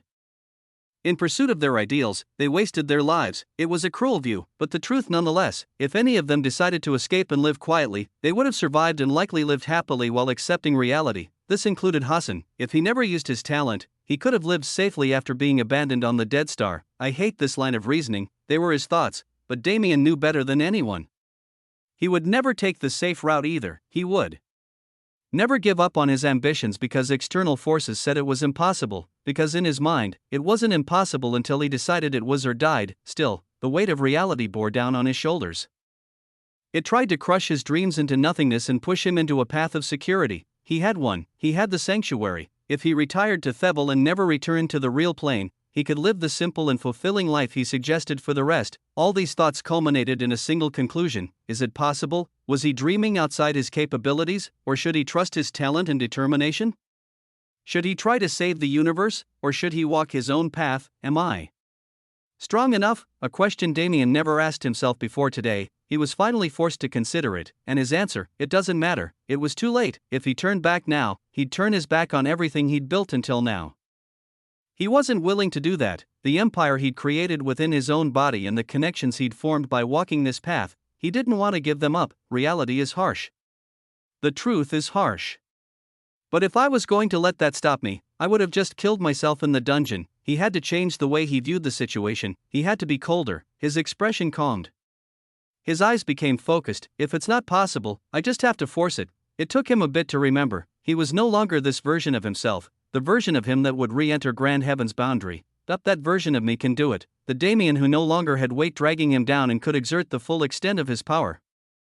The Damien who understood the truths of the universe better than almost everybody. The Damien could do it. Alright, it took some time to calm down, but his mind was stable now. He almost felt like he was worrying needlessly, but his concerns were entirely valid. Since when was it logical for a single man to carry the fate of an entire universe, especially when that universe had so many other talents? Why did it seem like he was the only one who could make a difference? He never felt the weight of the world because he never stopped to think about what he was carrying. Understanding reality and establishing the dreams he wanted to influence it were both important, because after going through both of these steps, after understanding both the consequences and benefits of his actions, he could accept the responsibility he had. It no longer mattered what other options he had, nor did it matter what he wanted to do. I have a role to play. He was special, but he wasn't that special. Even he had a place in this universe, therefore, unless he wanted to topple it all, he had to play that role. Damien smirked to himself. I could always be the villain in situations like this, but that really goes against my identity. Acting villainous is too cringe. What with all the reminders of my dark past? He laughed a bit and shook his head. The primal sovereign's avatar body was almost healed, and though Damien didn't know its situation in reality, his job was almost done. His mind felt refreshed after that bout of introspection. The things that were shackling him from the shadows had been wholly accepted into the light. He stood up and stretched his body. Shall we get to the main task then? He opened his mouth to speak, yet, whoosh, being materialized on the peak, she looked between Damien and the second primal sovereign with a smile on her face as she spoke. Hello. Is it my turn to enter now? Chapter 11:12 Dreams/Reality, 6. Hello. Is it my turn to enter now? Damien's eyes widened slightly when he saw her, but he shook his head with a smile soon enough. How did you get here? I walked. When? Just now. Pfft. Damien did his best to hide his snort. The timing was too perfect. This woman had definitely been watching for a very long time and chose the time when Damien and the primal sovereign were back in good condition to appear. Except, you must be quite disappointed right now. Very. Who sets up a barrier like that without a single word? Shouldn't you at least acknowledge it? Why should I? Isn't this just basic etiquette? Ack. But this is a place nobody else can enter, yet, here you are. TCH, the woman shot a hateful glare at Damien and turned away with a pout. It was an expression one would never expect from the individual in question. After all, she'd been deadpan the entire time Damien knew her. Right, the woman who mysteriously appeared in the dream world acting like a completely different person was none other than Sia. Or, was her identity really that simple? When did you find out? She asked, glancing back. Damien shrugged. Which part? Both. I found out you were here when I set up my barrier. As for the other part, probably when we first met. How? I'm a cheat character, you know. What kind of cheat is that? Huh? It's not that easy. Sia harumphed in frustration. I don't like how good you are at this. At what? Keep pretending. Damien smiled. From the way she was acting, even she knew he'd found out her identity by now, but it looked like she still couldn't accept it. How could she, even if this was just an avatar body? It was the avatar of a peak expert. The abilities she showcased were supposed to be infallible, yet, it was nothing to Damien. By the time they met, he'd already unshackled the void, which allowed him to utilize many abilities that were previously restricted, one of which was his perception. Since you're already here, help with the next part. I'm not very good at this. Is that something you should say as the person who made the decision to do this? Isn't it something you should have considered as the one who hired me? Nicaea? No, Irisia Luminous, the holy master of prismatic sun Holy Land, snorted without the ability to retort. Damien figured out her identity almost instantly, not to his own merit, but because of her own mistake, the mana she showed him, her partial universal law. He'd sensed it when he first met her. It was exactly what fluctuation that drew him into her aura and infatuated him. There was probably no other person in the universe who could recognize it, especially when she concealed it. But Damien was not like the rest, that much was obvious. It's fun to watch her expressions. I guess she's acting more freely since it isn't her main body. He sensed that Iris was a warm person from the start. After all, her perfunctory and slightly patronizing way of addressing him as child when they first met changed drastically when he saw her face. She didn't talk like an elder anymore, but as an equal. It was even a little comedic that she showed up here. Did she want to personally bring the second primal sovereign in from the start? Or had she just come for him? Stop that, brain. We are not entertaining the lower head's thoughts anymore. But it's more fun when Rose does it. Damien shook off his idle thoughts and refocused on the situation. Talking to Iris was one thing, but they first had a task to accomplish. In fact, there is no need to speak. I have long understood your purpose. The second primal sovereign finally inserted himself into the conversation upon finding an opening between the bantering pair. Their eyes turned to him in surprise. Child, you must be her descendant. Iris nodded, bowing her body respectfully. That is correct, senior. I am Irisia Luminous, the current leader of Prismatic Sun Holy Land. As expected, her lineage has continued. The primal sovereign's eyes closed slightly, reminiscing over old memories. Do you hate me, child? Iris immediately shook her head. Not at all, senior. I had no knowledge of your injury before entering this place, but even without that justification, I and my predecessors have understood your decision and respected it. We harbor no ill will against our benefactor. The sovereign nodded slightly. His gaze turned to Damien. I have a weird feeling about this. I made my decision after observing this child for a period of time. I have never interfered in the matters of the outside world, not because of my injury, but out of fear. I was afraid I would be hunted by my enemies, and even more so, I was afraid my presence would attract nigh invincible forces into the universe. Even now, I am afraid. I am afraid of facing the world I once abandoned and seeing its current state, the primal sovereign side, of the emotions I learned from her. This is the only one I cannot stomach. Damien and Iris silently listened to his speech. They didn't know where he was going with it. They had no way to make out whether his words were positive or negative. Did he give in to fear, or was he planning to overcome it? The primal sovereign didn't force them to endure their thoughts for too long. His wings stretched and his tail twitched slightly. I have not overcome my fear, and I have no plan to. He began with unnerving words. However, there is something I must do. Yet his conclusion was anything but. Damien and Iris held their expressions still, making sure not to celebrate early. The primal sovereign wasn't done yet. To achieve this goal, I cannot actively aid your universe in the war. His eyes sharpened. His massive body began to shrink, freeing up more and more of the peak. A shimmering veil of space covered the area.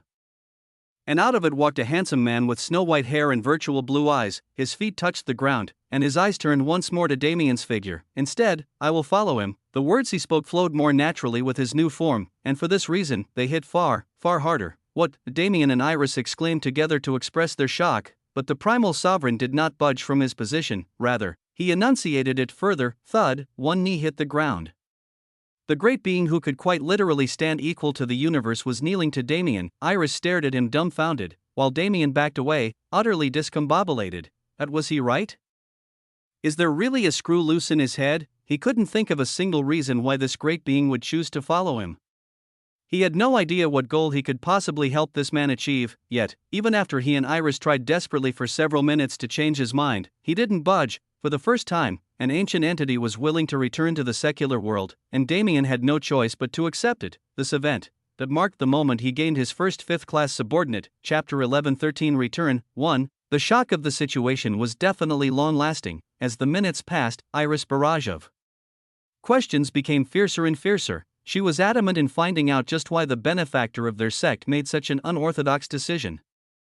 She couldn't ask Damien, because from his reaction, even he had no idea what was going on, so she could only try her best to get a single word out of the stubborn primal sovereign who'd transformed himself into a man. Contrary to her confusion, the situation was being explained in full to Damien through mental transmission. The reason was simple. It was a matter of the void. The void is an entity surpassing anything we, as primordial beings, can comprehend, despite our status.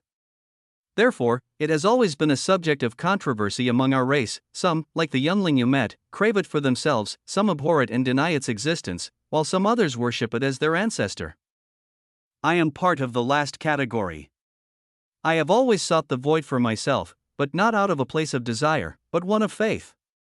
I wish to become closer to the great ancestor, and following you is the only path I've found to do so in my eons of existence. It was a reason not too complicated yet entirely justified. Damien also chased the void with everything he had. The reason he came to meet the second primal sovereign in the first place, wasn't it the exact same? The only difference was their motivation. Damien entertained conversation with the beast to try and understand him better. The two of them practically forgot about Iris' presence as they went in depth on what they knew about their common goal. I can't understand the emotional complexity of a being as old as the universe, so I can't understand the foundation of his faith. But I can only feel sincerity from him. Damien considered himself quite good at judging people, and the second primal sovereign gave him the feeling of a reliable ally, but because he's following the void instead of me, he won't listen to orders absolutely. Is this something like gaining a demigod protector? Is there any use in that? The restrictions on divinities in the lower universe, likely the rule it directed most of its energy towards, practically dispersed all the fighting power a demigod could possess, unless they were battling someone of their same caliber or attacking the environment itself. Their interference usually happened either from the backlines or through an avatar. I won't attract trouble from a demigod outside the bounds of what I can deal with myself unless I have another demigod by my side. It's actually worse for me to keep him close right now. If he wanted to move freely, he needed to get rid of this new subordinate. I'm sure you understand my reasoning, Damien said through transmission, explaining his thoughts to the man. Help the universe first, and come to me when it's time to explore the abyss. I don't think you want to abandon your wife's influence either, right? The primal sovereign took a moment to consider it with a frown. When are you planning to leave? He asked. I have a fated battle of sorts in the near future. Once that's over, we'll set out immediately. The primal sovereign's eyes narrowed, but he nodded in understanding. Very well, then we will do as such. Good, now you should probably deal with her before she kills us. Must I? That's your descendant, after all. Damien smirked and turned away. I'll head out now. I have some people I want to see, he said out loud. Do you think you can leave so easily? Iris' frustrated voice boomed in his ears. Damien winced slightly and glanced at her with a wry expression. Figure that out with him. Don't worry, he's willing to talk now. Iris turned her eyes to the primal sovereign, who nodded somewhat unwillingly. Your women are not in the severed world right now. I will send you to them, he sighed. Damien grinned. Then, I'll accept your help. You are a cruel man. I am who I am. The primal sovereign shook his head and put his hand out, calling forth the mana of the world. As Damien felt himself leaving the realm, he suddenly remembered something crucial. What's your name? It was difficult to just keep calling him second primal sovereign, after all. The primal sovereign who fell in love with a human, a unique existence among his kind. Perhaps he was the only one who had something like a name. His eyes widened. My name? It was something he'd forgotten a long time ago.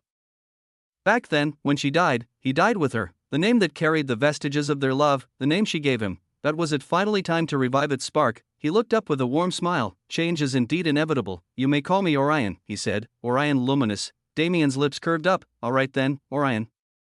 I look forward to our next meeting, as do I. Damien glanced at Iris with a smile and gave her a little wave goodbye, just in time for the spatial fluctuations to sweep him away. What else happened in the dream world? Well, for the first time in countless years, Orion Luminous was going to experience the nagging of a furious woman, and from the mouth of his own descendant.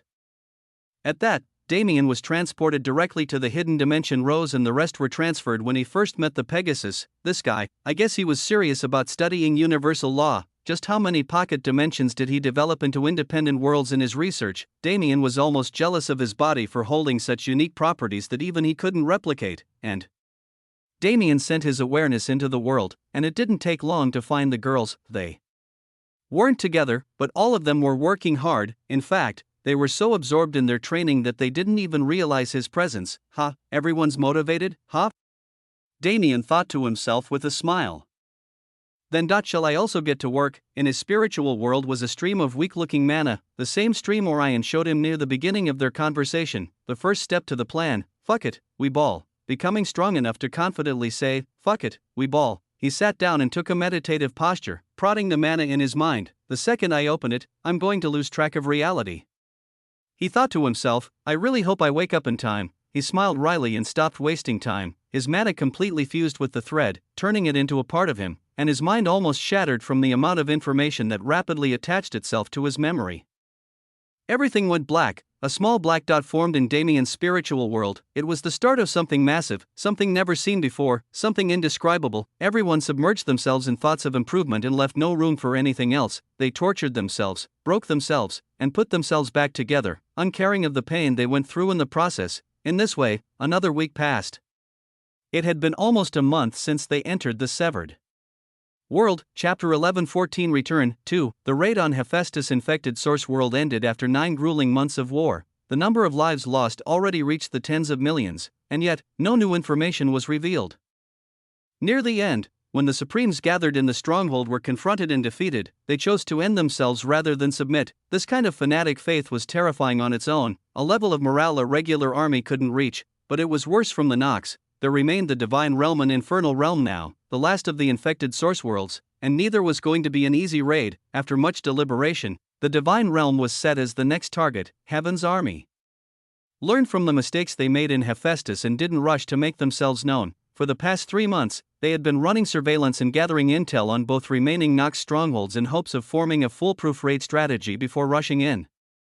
It had now been a year since the ceasefire began. Judging by the progress until this point, despite the small number of remaining targets, it was unknown whether Grand Heaven's boundary would reach the level of security its inhabitants desired before universal war broke out again. From her throne in prismatic Sun Holy Land, Iris slowly opened her eyes. The avatar she set up was a bit special. She infused it with her ego and power, but gave it the ability to act independently so she didn't have to focus on it. Instead, every day she received its memories in bulk, allowing her to understand the situation on the other side. Currently, she was fuming. It can be counted as a win overall. But I still feel cheated, she muttered hatefully to herself. In the end, the second primal sovereign promised to follow her to prismatic Sun Holy Land and lend his efforts as he was needed. But did he need to sound so unwilling? It was clear that he and Damien made some sort of secret agreement that he would much rather be attending to. This is the problem with geniuses that are too talented. Even if they don't do anything, everyone else's achievements will end up benefiting them instead. Her words were envious, but her thoughts were not. Damien was a friend, after all. She didn't have any qualms with him getting the benefits he did. It had just been a very long time since she'd been disadvantaged like this. And the feeling was not fun at all. She almost felt like a little girl again, able to do nothing but pout and complain. Nevertheless, since he is coming, it is almost time to start that plan. She glanced at a nearby wall, behind which was a hidden room even her closest subordinates had no knowledge of.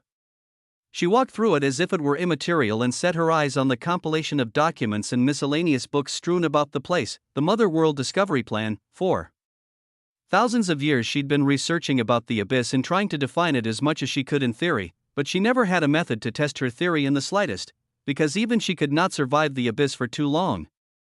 Even she could easily get eternally lost in its blackness. A primal sovereign was different. Orion's body was composed of fundamental energies that no longer existed in the universe, which gave him capabilities that earned him the primal sovereign title in the first place. With his help, we can finally extend our reach past the borders of Ion. We can finally try our luck at attacking. The Nox's greatest advantage was their ability to attack from the abyss while the denizens of the universe remained clueless about their depths. Creating a path through the abyss could take away that advantage and expand the paths Heaven's army could take. Of course, there were several factors to still be considered. But the plan was just theory at this point. Once Orion arrived, those edges could be smoothed out, though. Enlisting a primal sovereign for just this much wouldn't justify the amount of effort it took to find and reach him. His real purpose, Operation Godslayer, a plan that a select few knew of, yet had never been voiced into reality, because even alluding to its existence could be considered sin, something that defied logic and reason, something utterly blasphemous. Yet something the peak experts of the universe couldn't give up. For it to commence, they needed Orion. And perhaps, he might be. The thought didn't need to be continued. If it succeeded, they'd be considered heroes. But if it failed, they would likely be slaughtered by their comrades before their enemies had a chance. Iris ran her hand across the spine of an ancient text and sighed before turning around and exiting the secret room. There is still work to be done. For now, instead of this, let's focus on exterminating pests. Luckily, Damien wasn't forced into an embarrassing situation when he woke up from his comprehension. There weren't 3 women annoyedly staring him down, but only one, peacefully sleeping on his lap. He smiled as he returned to his senses and brushed his hand through her hair. Second isn't bad at all when I get to wake up to something like this. The one who came was Elena. The other 2 were still busy until now, but they were also slowly wrapping up their individual training. She's been giving them a lot of space since we reunited. I guess she felt bad they got less time to bond and compromised, but did she have to do it like this? It wasn't a problem. Damien just found it a bit comical how she secretly approached him and took advantage of the opportunity when the other 2 were busy. She stirred awake after feeling his hand and smiled up at him before raising herself and planting a light kiss on his lips. Good morning, she yawned as she stretched her body. Damien smirked, his eyes not behaving in the slightest. Good morning. Indeed, have you looked enough? Or do you still want to have another peek later? Elena teased, rolling her eyes. If you're offering, who am I to reject? But you think you'll be able to? It was Elena's turn to grin. Who said I'd come alone? Damien's eyes widened. She didn't mean the legendary night he'd been wishing for since the very beginning. She wasn't really suggesting. Pfft. What kind of reaction is that? Do you want it that bad? Damien's joy deflated instantly. So it was a joke. His hopes and dreams. Well, something like that was a lot harder to bring into reality than expected. He had an easier time learning universal law than bringing it up in conversation. But that was beside the point. As Damien and Elena stood up, 2 more auras approached them. Rose and Ruyua arrived within a minute, and after exchanging greetings, all 3 women looked at Damien. He nodded without even hearing their question. We've been here long enough. It's time to go back. The severed world would remain open and connected to the outside world through the same portal, but since Orion's main body would no longer remain hidden in stasis, its nature would soon change, its infinite resources would become finite, and its environment would be given the chance to evolve that it had been denied for so many years. Maybe that's what'll lead him to the answers he's been looking for. Damien looked up and waved his arm around as if hailing a taxi. Hey, you heard it, right? Send us out, brat. It's fine when it's just us, but give me face in front of outsiders. Orion's voice responded, what do you mean outsiders? Did you think you'd be able to hide yourself from my wives in the first place? That's not. Never mind. Finish quickly on your side. I am patiently awaiting our fated day of departure. Damien's eyes hardened. Me too. I'll see you then. Don't cause any problems for Iris while you're over there. That is not something you need to tell me. With their goodbyes bit among the girls' confusion, Orion promptly moved his mana. Spatial waves covered the group.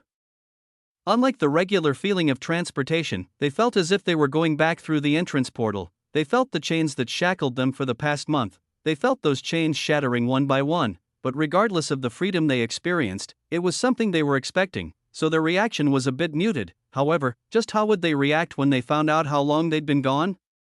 Even Damien was clueless about this. Chapter 11:15 Return, 3-4. Figures remained stuck in limbo between the severed world and Grand Heaven's boundary. They were moving, but not nearly fast enough to reach their destination anytime soon. The strange stage was not a problem. but a boon for the group, because right now, they were being transformed. The bodies they inhabited overlapped with the bodies they possessed before entering the severed world's restriction. The strengths of both forms interlapped, while the weaknesses cancelled each other out. They were experiencing the true gains they made in the severed world. The effects were extremely pronounced on all of them. For Ryue and Elena, who gained great affinity with their laws, being exposed to the complete laws of the true universe was a cathartic experience. It was as if they could do anything they wanted as long as they willed it. They were the controllers of their own fates, beings who couldn't be compared to the norm. As for Rose, reality felt more tangible. The so-called fabric of reality manifested itself more literally.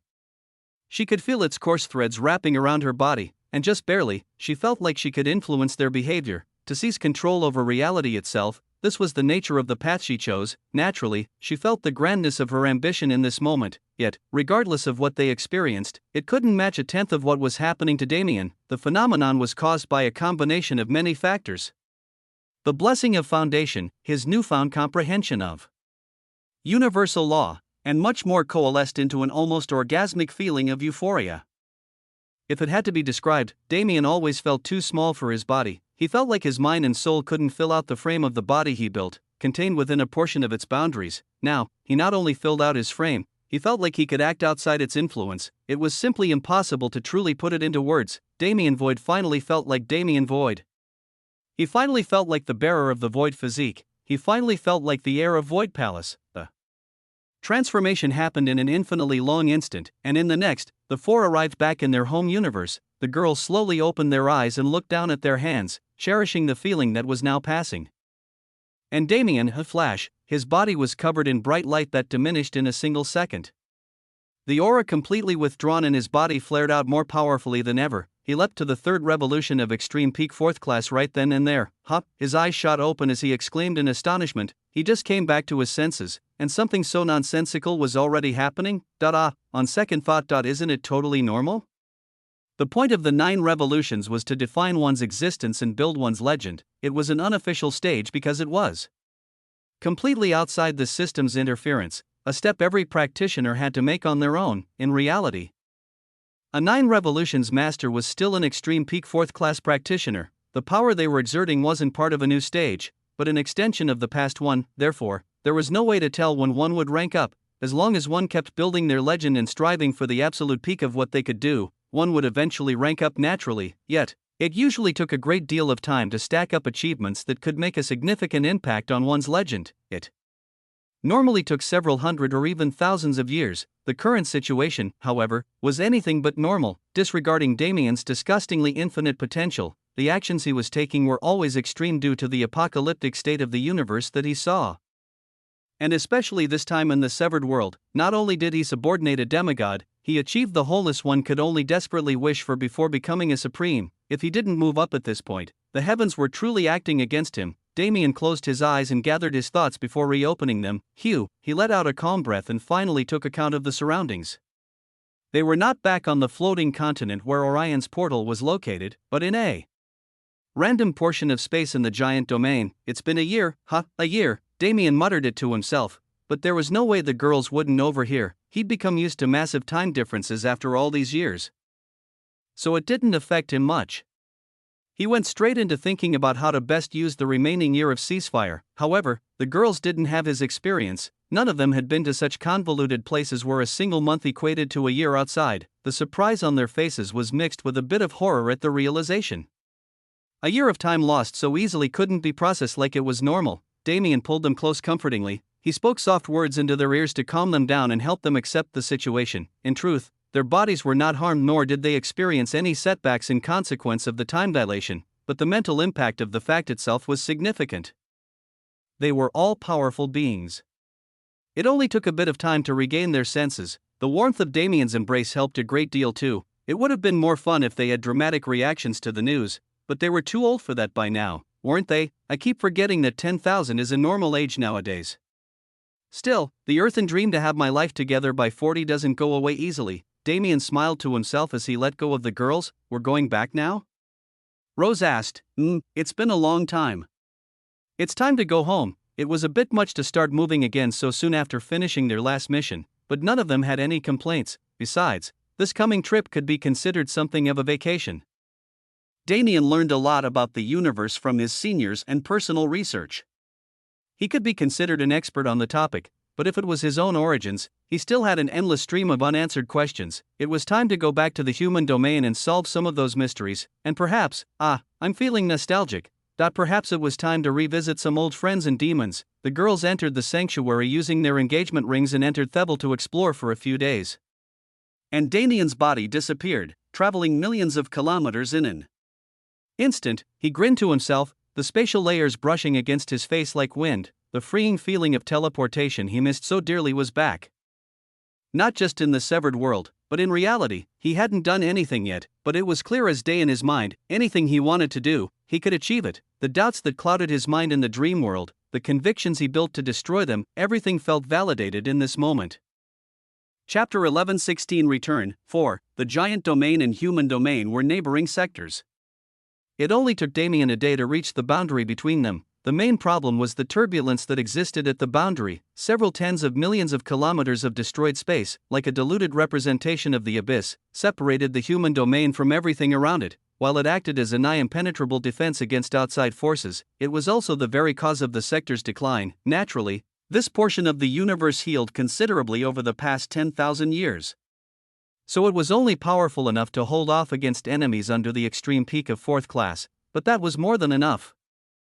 After all, the human domain also had its experts.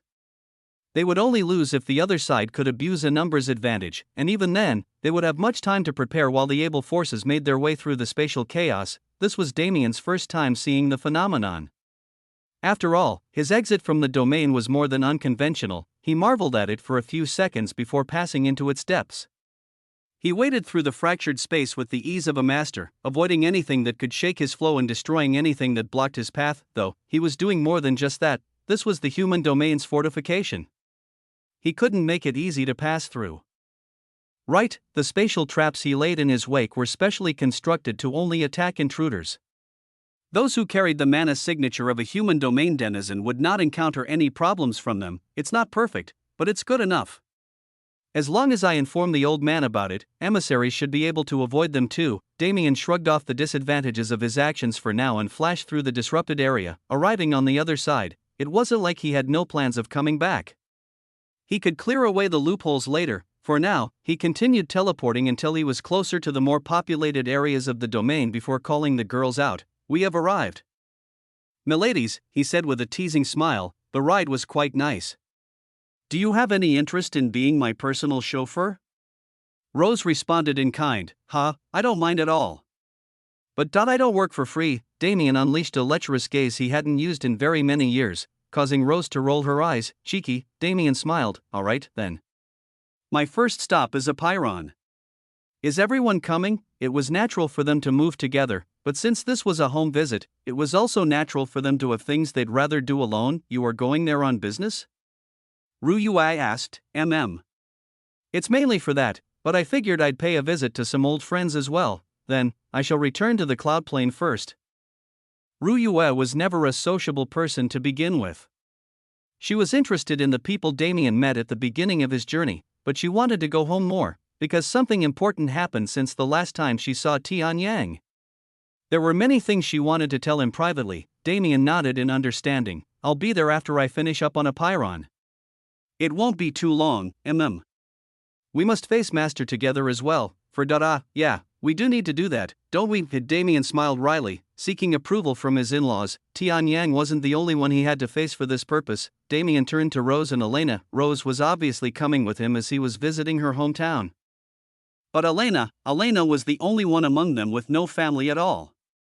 She never showed it, but it was something that deeply affected her. She learned much about her Valkyrie ancestry, but her parents and family line were a mystery to this day. She didn't hold attachments to them, but that didn't mean she had no interest in their identities. Frankly, Elena didn't have a home to return to. Her home was these people she currently traveled with, and perhaps somewhat Commander Hu Xin's group. What was she to do here, though there was nothing for her to reminisce on? She had a goal to accomplish. The human domain and Valkyrie race were closely connected. After all, I'll also move on my own for now. "We can talk from wherever now, right?" "I won't be gone for long." Damien looked at her with a slightly troubled light in his eyes but quickly covered it up. I'll support whatever she wants to do.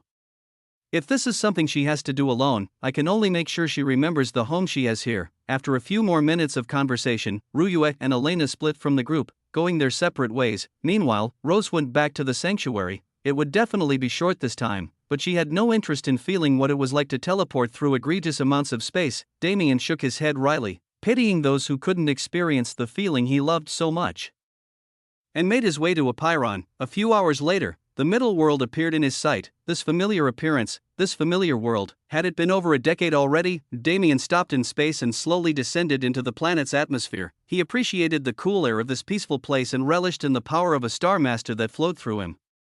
He had nearly forgotten what having so much control felt like. Long time no see, Master. An excited yet monotone voice entered his mind. It's good to be back, Damien responded, Apiron's voice. The voice of the World Core, something he hadn't heard for a very long time. It is unacceptable that I was not visited first. I am going to rebel. A second, more masculine voice joined the first. Yun, it's not a big deal. I'll be over there soon enough. You do not understand, Master. That one is incorrigible. You only say that because I won. You are less important. Lies. You were bound last. Forever remember that fact. Damien's smile got warmer and warmer as he listened to the quarreling world cores. That's something I never thought I'd see in this life. Sure, world cores had sentience, but they weren't supposed to have this much emotion. It was a product of Damien's influence on their growth, and he wasn't mad at it at all. It looks like they can contact each other without my interference too. That's something worth celebrating. And what better way was there to celebrate and visit a person he had been wanting to see for a very long time, Claire Watson, his dear mother, after so long. I wonder how she's doing. Damien spread his senses through World Force and scanned the entire world to locate her. A frown formed on his face. His good mood was immediately ruined. Explain. Right now, Master, that is. His heart fell. Apiron's hesitant voice was like an explosion in his mind. The individual known as Claire Watson disappeared 500 days ago. Chapter 1117 Claire Watson 1. Claire Watson disappeared 500 days ago. Damien wished to deny this fact, but there was no way to do so. After all, the World Core couldn't lie. His mother disappeared. What could have happened? Who could possibly want anything to do with her? As far as Damien knew, his mother was an ordinary woman. Her first introduction to mana was when he showed it to her. He saw her open the system for the first time. Someone like that, who never truly had any interest in strength and resided in a peaceful world like Apiron, how could she just disappear? The problem didn't end there. Damien tried to extract more information from Apiron, but it knew nothing. It shared its memory with Damien to let him understand what it knew. That day, almost 2 years ago, Claire Watson was going about her day like usual. There were no oddities in her routine, nor did anything change in the environment around her. When night fell, she sat on the balcony of her room in the Adelaire Empire Imperial Palace, gazing at the stars. For a second, Damien felt like she was staring at his illusory form, watching her from the heavens, and then, she just disappeared, with no prior warning, no fluctuations of mana, and no interference whatsoever. She vanished from the face of the earth. Damien lost his mood to do anything, no matter the circumstances. It remained true that his mother wasn't much better than a mortal. If anything happened to her, his gaze was icy in the skies of Apiron. He summoned Rose from the sanctuary and sent her to meet her father without much conversation. She instantly noticed the troubled light in his eyes but said nothing. When Damien got into this state, nobody could break through to him, not even her. Left alone, Damien flashed away, arriving at a specific location in the Helia Forest. Kurt's portal was located here. If even the World Core had no knowledge, the only person who could give him help was the world's singular demigod, the being trapped in the depths of the first dungeon. Tiamat will be able to view the situation more intuitively than Apiron, and there was a rumor that she has connections to the Adventurers Guild. If she could mobilize those forces, I cannot help you here, child. The response he got was anything but satisfactory. The beautiful Nox woman on the 100th floor of the dungeon shrugged helplessly when he questioned her, indicating that her hands were tied. How much? Damien asked. What? There's no way you have no thoughts. What do you want? He pressed on. Tiamat might have had a positive perception of him, but it was only because he could help her. She wasn't the type to lend her help for nothing. Tiamat smiled, glancing sideways at him. You still owe me for last time. No, you did that of your own volition. Don't mention it. But the reason I helped you is simple. You should understand it better than anyone. Damien frowned and widened his eyes, when all-seeing eyes activated. He was able to see the ethereal chains forcing her to remain in this place. There were 99 total, each double the thickness of a man's arm. I'll break one. 5 is beyond my capabilities. I can do 3 at most, truly? However, from what I can see, you can break almost half of them if you wish to. Keywords, if I wish to. It was Tiamat's turn to frown. The agreement they had was something Damien would absolutely use to subordinate her once she was free. If he tried to do so with his current strength, regardless of prior agreements, Tiamat could still find ways to act outside his influence.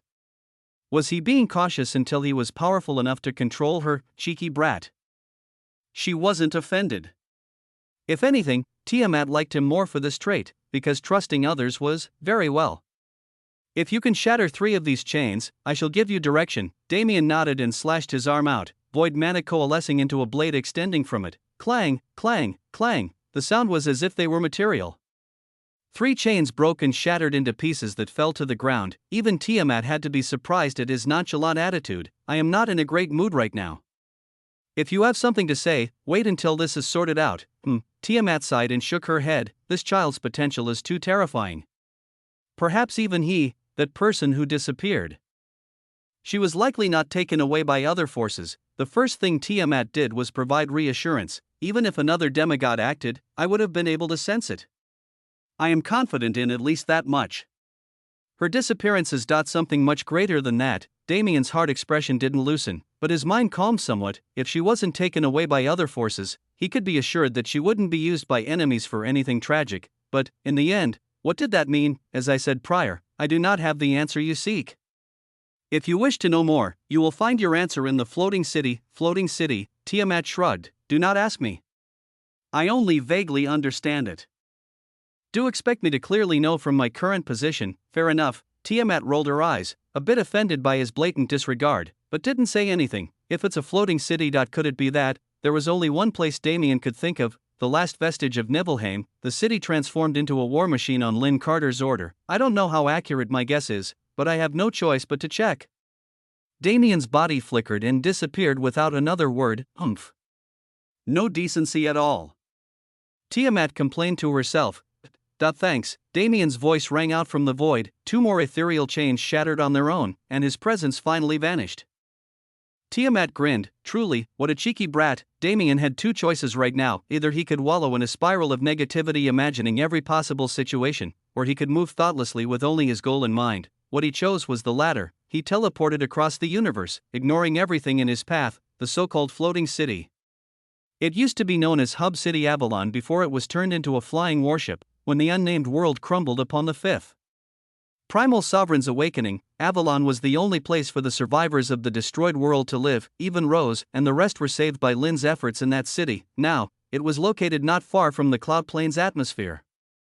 It was currently being used as the human domain's greatest research institution, expanding endlessly and creating countless technologies and artifacts that could exponentially increase the sector's power level. Even Nibelheim's old artifact duplication was picked up by them. Yet, no matter how big it got and no matter how much it changed, there was one thing that remained constant. The center of every new development was Lynn Carter, a woman granted the title of God's hand due to her ability to innovate so beautifully, and now, this God's hand, Damien's old ally, was the target of his visit. If Avalon truly had something to do with his mother, she would be the one who knew about it. If the answer isn't here, he really didn't know what he would do. Chapter 11:18 Claire Watson, 2. With Lynn's current status, it wasn't easy for just anyone to meet her. Damien might have been a mythical existence in the human domain, but that worth was only attached to his name. Not many people knew his face, so he couldn't use his status without causing a lot of unnecessary trouble. That's why, even in his current state, Damien was prepared to wait a while before seeing her, yet, it seemed there was no need. I've been waiting for you. Standing at the edge of what was now essentially a floating continent was none other than the blonde-haired researcher Damien came to see. He wasn't happy.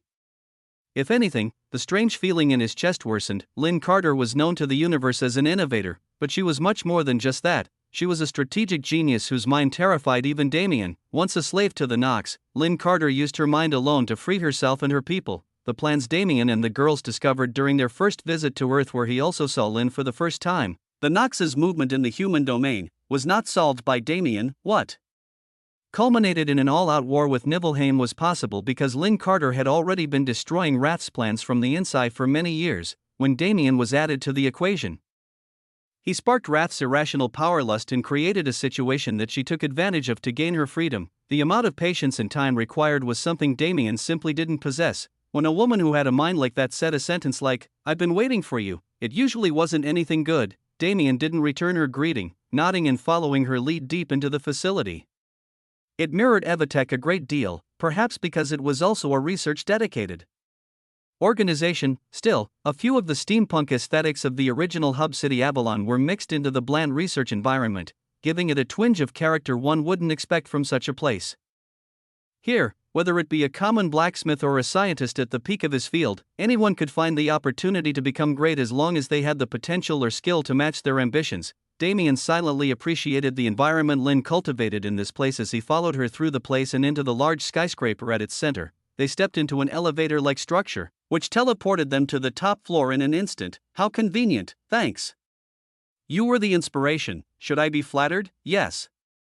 Yes, you should. Damien raised his brow. She seemed a bit different from before. She walked to her desk and sat in the large chair meant for the leader of this place and motioned for him to sit in the seat across from her.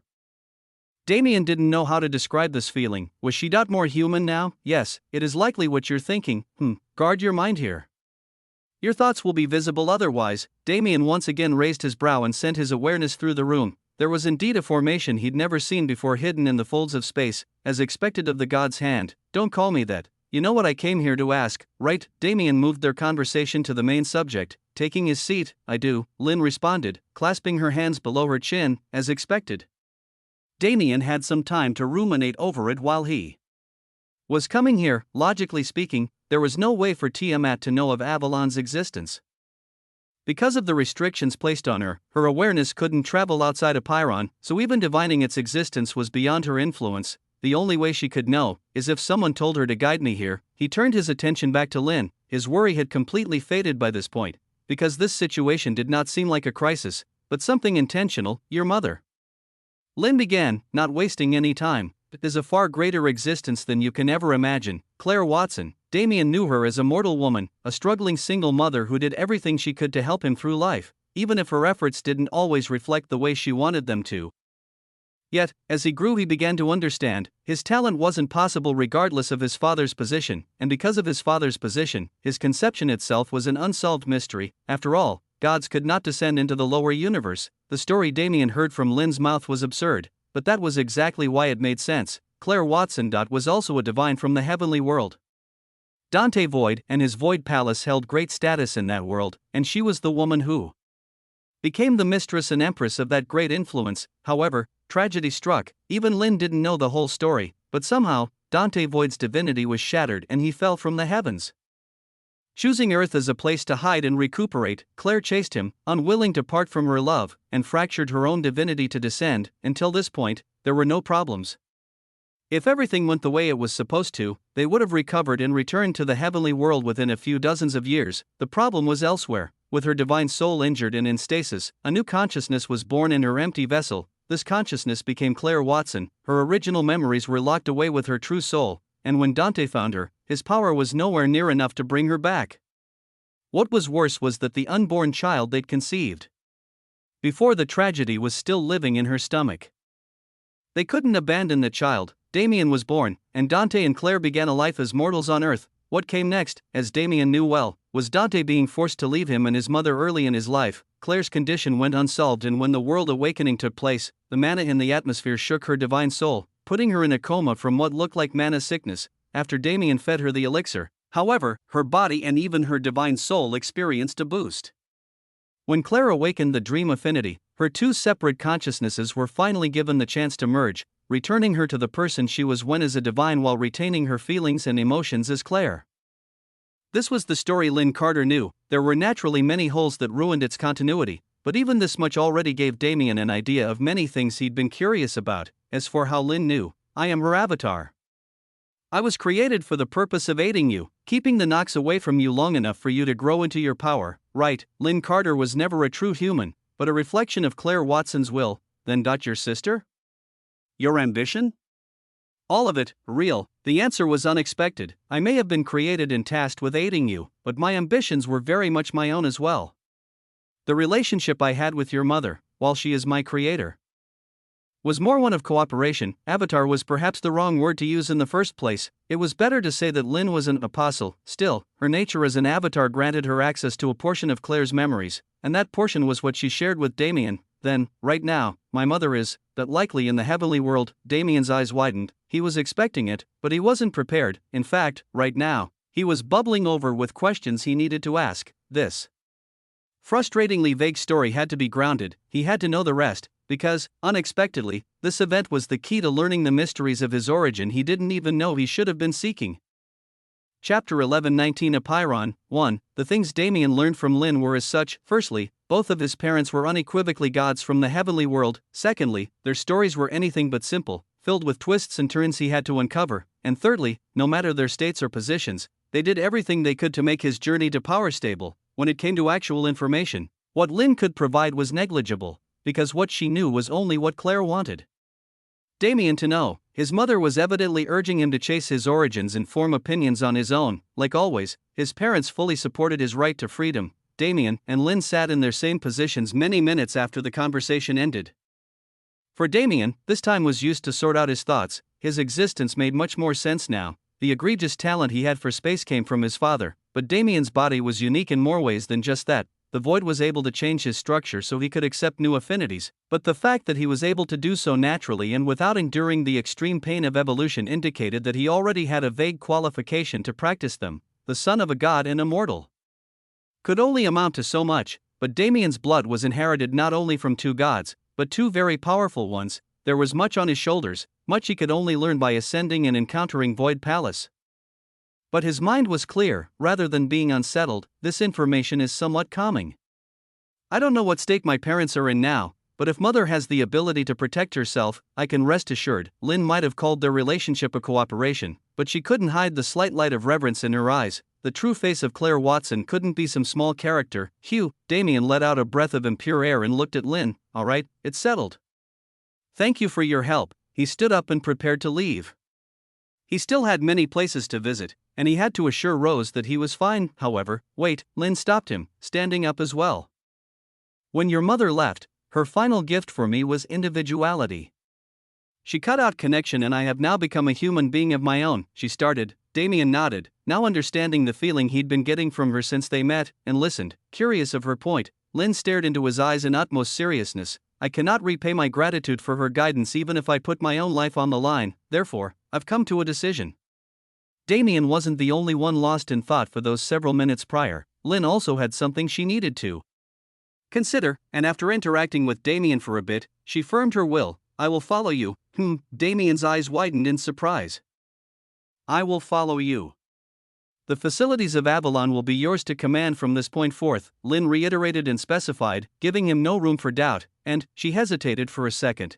I want to move our facilities to that place, she said you would understand. He did. That place could only be the sanctuary. Even considering everything, it was surprising that his mother knew about it, but Damien was past the point of being surprised by now. What was important was that with her pushing in Lynn's own determination, Avalon was to become his property. Damien furrowed his brows. This decision wasn't hard to make, but the plan he was originally going to carry out with his remaining year of peace. Maybe that wasn't the proper route. If I do it this way instead. He nodded in satisfaction. Okay, he said, putting his hand out. Lynn Carter, I look forward to our cooperation, as do I. Lynn smiled and shook his hand. At this time, Damien didn't know. He didn't know that Lynn Carter was the key to the sanctuary's growth. That day, Avalon disappeared from the starry sky. An uproar broke out on the cloud plain, from which the floating continent was visible, and quickly spread through the human domain. Along with it came another rumor. Heaven's wrath, the young genius now remembered as Damien Void, was the cause of this disappearance, though this was yet to be confirmed. Because his presence had yet to be spotted in the human domain at all, Damien took Lynn into the sanctuary easily and returned to Apeiron once he was finished. He wasn't nearly done doing insane things in the sector, but first, he was going to finish up his personal visits. Naturally, his first stop was the Adelaire Empire. He landed in the fields of green he knew so well and relished in the atmosphere once more now that the short yet terrible attack on his heart was over. Should I visit Archdale first or head straight to Aurora? His old friend Vormek, who crafted weapons for him and even his women for a low price, was someone he wanted to see again after so long, but Rose was definitely worried when she left. Let's do that first. he stepped forward, ready to teleport to the palace when, Damien, the voice of a woman came from behind. Damien's expression fell. He turned around robotically and found exactly what he was hoping not to see. Aliyah, the obsessive beast empress, was charging at him with her arms out, prepped to embrace him with or without his approval. Bang, however, she was stopped by an invisible wall, or rather, she was stopped by a woman's interference. Zara surfaced from Damien's shadow in her human form, her arm out and her mana disallowing the beast empress from coming any closer. He doesn't want you. Give up already, she said coldly. Give up? Me? Who are you to say such a thing? Aliyah replied. Using her own mana to counter Zara's and stand up straight, the two wolf women stared off at each other, their gazes clashing while Damien watched from the side. Standing together, they were actually quite appealing. On one side was Zara's darkness, her black hair and golden eyes, while on the other side was Aliyah's light, her features platinum silver. They were direct opposites who complemented each other like yin and yang, down to their very personalities. Damien grinned, an idea forming in his mind. Zara, entertain her. I'll reward you properly if you can distract her until I finish up here, he said through mental transmission. Zara raised her brow indiscernibly, still facing off with her opposite. What kind of reward? She sent back. What do you want? I haven't thought of anything. Promise me a favor of any kind in the future and I'll listen. Any kind? No restrictions, except for the basic ones. Damien smiled. You're the best. Thanks in advance, don't mention it. I've wanted to fight her since we first saw each other back then. This is a good opportunity. Damien glanced at Aliyah, who hadn't given up on getting past Zara's defense. Their battle was already in the process of starting. Well, just be careful. Don't hurt the world too much, you can fix it. No, yeah, but that's effort. Then put in some effort. Damien rolled his eyes and stopped responding. If he said any more, he would definitely lose face. Right now, the best course of action was escape, and that was exactly what he did. Chapter 1120 Apeiron 2. In truth, Damien felt something more between Zara and Aliyah. It was an ethereal thing, similar to the many connections he'd felt between himself and other beings. He still remembered the moment Zara mentioned. Back when Damien met the rulers of this world before the Nexus event started, Zara felt the strange connection then, and her immature mind immediately put her on guard against the Beast Empress. Now that she'd grown into an expert herself, it was the perfect time for her to confront this connection. Since we're in the human domain, she can act freely without worrying about outside interference. I'll have to find a way to conceal her lineage before we return to the wider universe. Everything else was up to Zara. Damien's focus was on the most terrifying thing for a man, meeting the in-laws. The current Damien was a grown man. When he looked back on his audacity as a youth, he wanted to crawl in a hole and die. He definitely wasn't a sane person back then. Returning to the palace, Damien felt more nervous than ever, because he finally confirmed his relationship with Rose. This was something he promised Emperor Adelaire long ago. Damien gathered all his confidence as he walked through the palace gates. The guards did not question his identity, but instead bowed respectfully as he passed. When he entered the main building, there was a maid waiting to escort him to the throne room. She really set everything up. The nostalgic throne room doors that were far too big to be practical opened for him, and the Adelaire Emperor's domineering figure was revealed. He didn't age a day. The indifferent gaze in his eyes hadn't changed a bit. When he saw Damien, he started judging the young man without any hesitation. In all honesty, the first time he met this child, while he admired his courage, he was worried about his future. The Damien of that time was too scattered to get anywhere in life.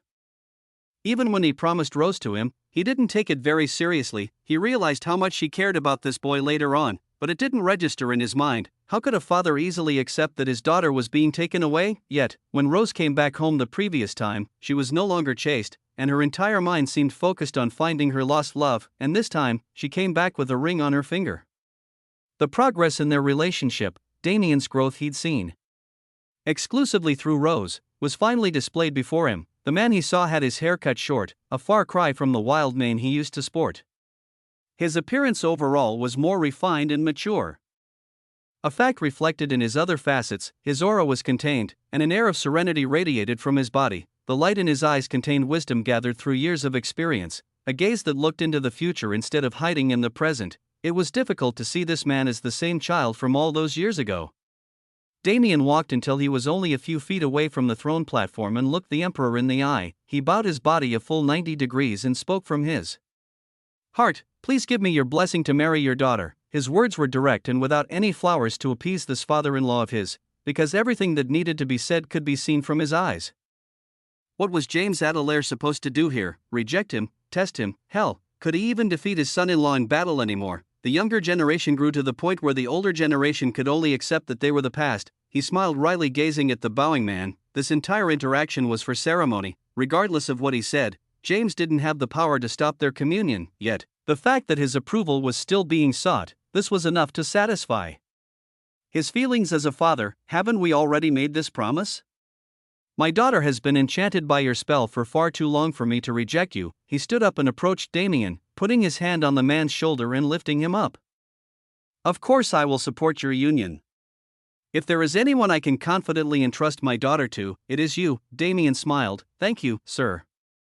I will absolutely live up to your expectations. James nodded and turned away. On that note, you have work to do. My daughter wanted to be present for this. Damien's face paled. Any chance we can act it out a second time? None at all. Damn. Approval from the father-in-law was easy, but appeasing the wife-to-be was going to be a task. Damien walked out of the throne room with his head hung. No matter how old or powerful he got, he would never be able to beat his wives. Such was the fate of man.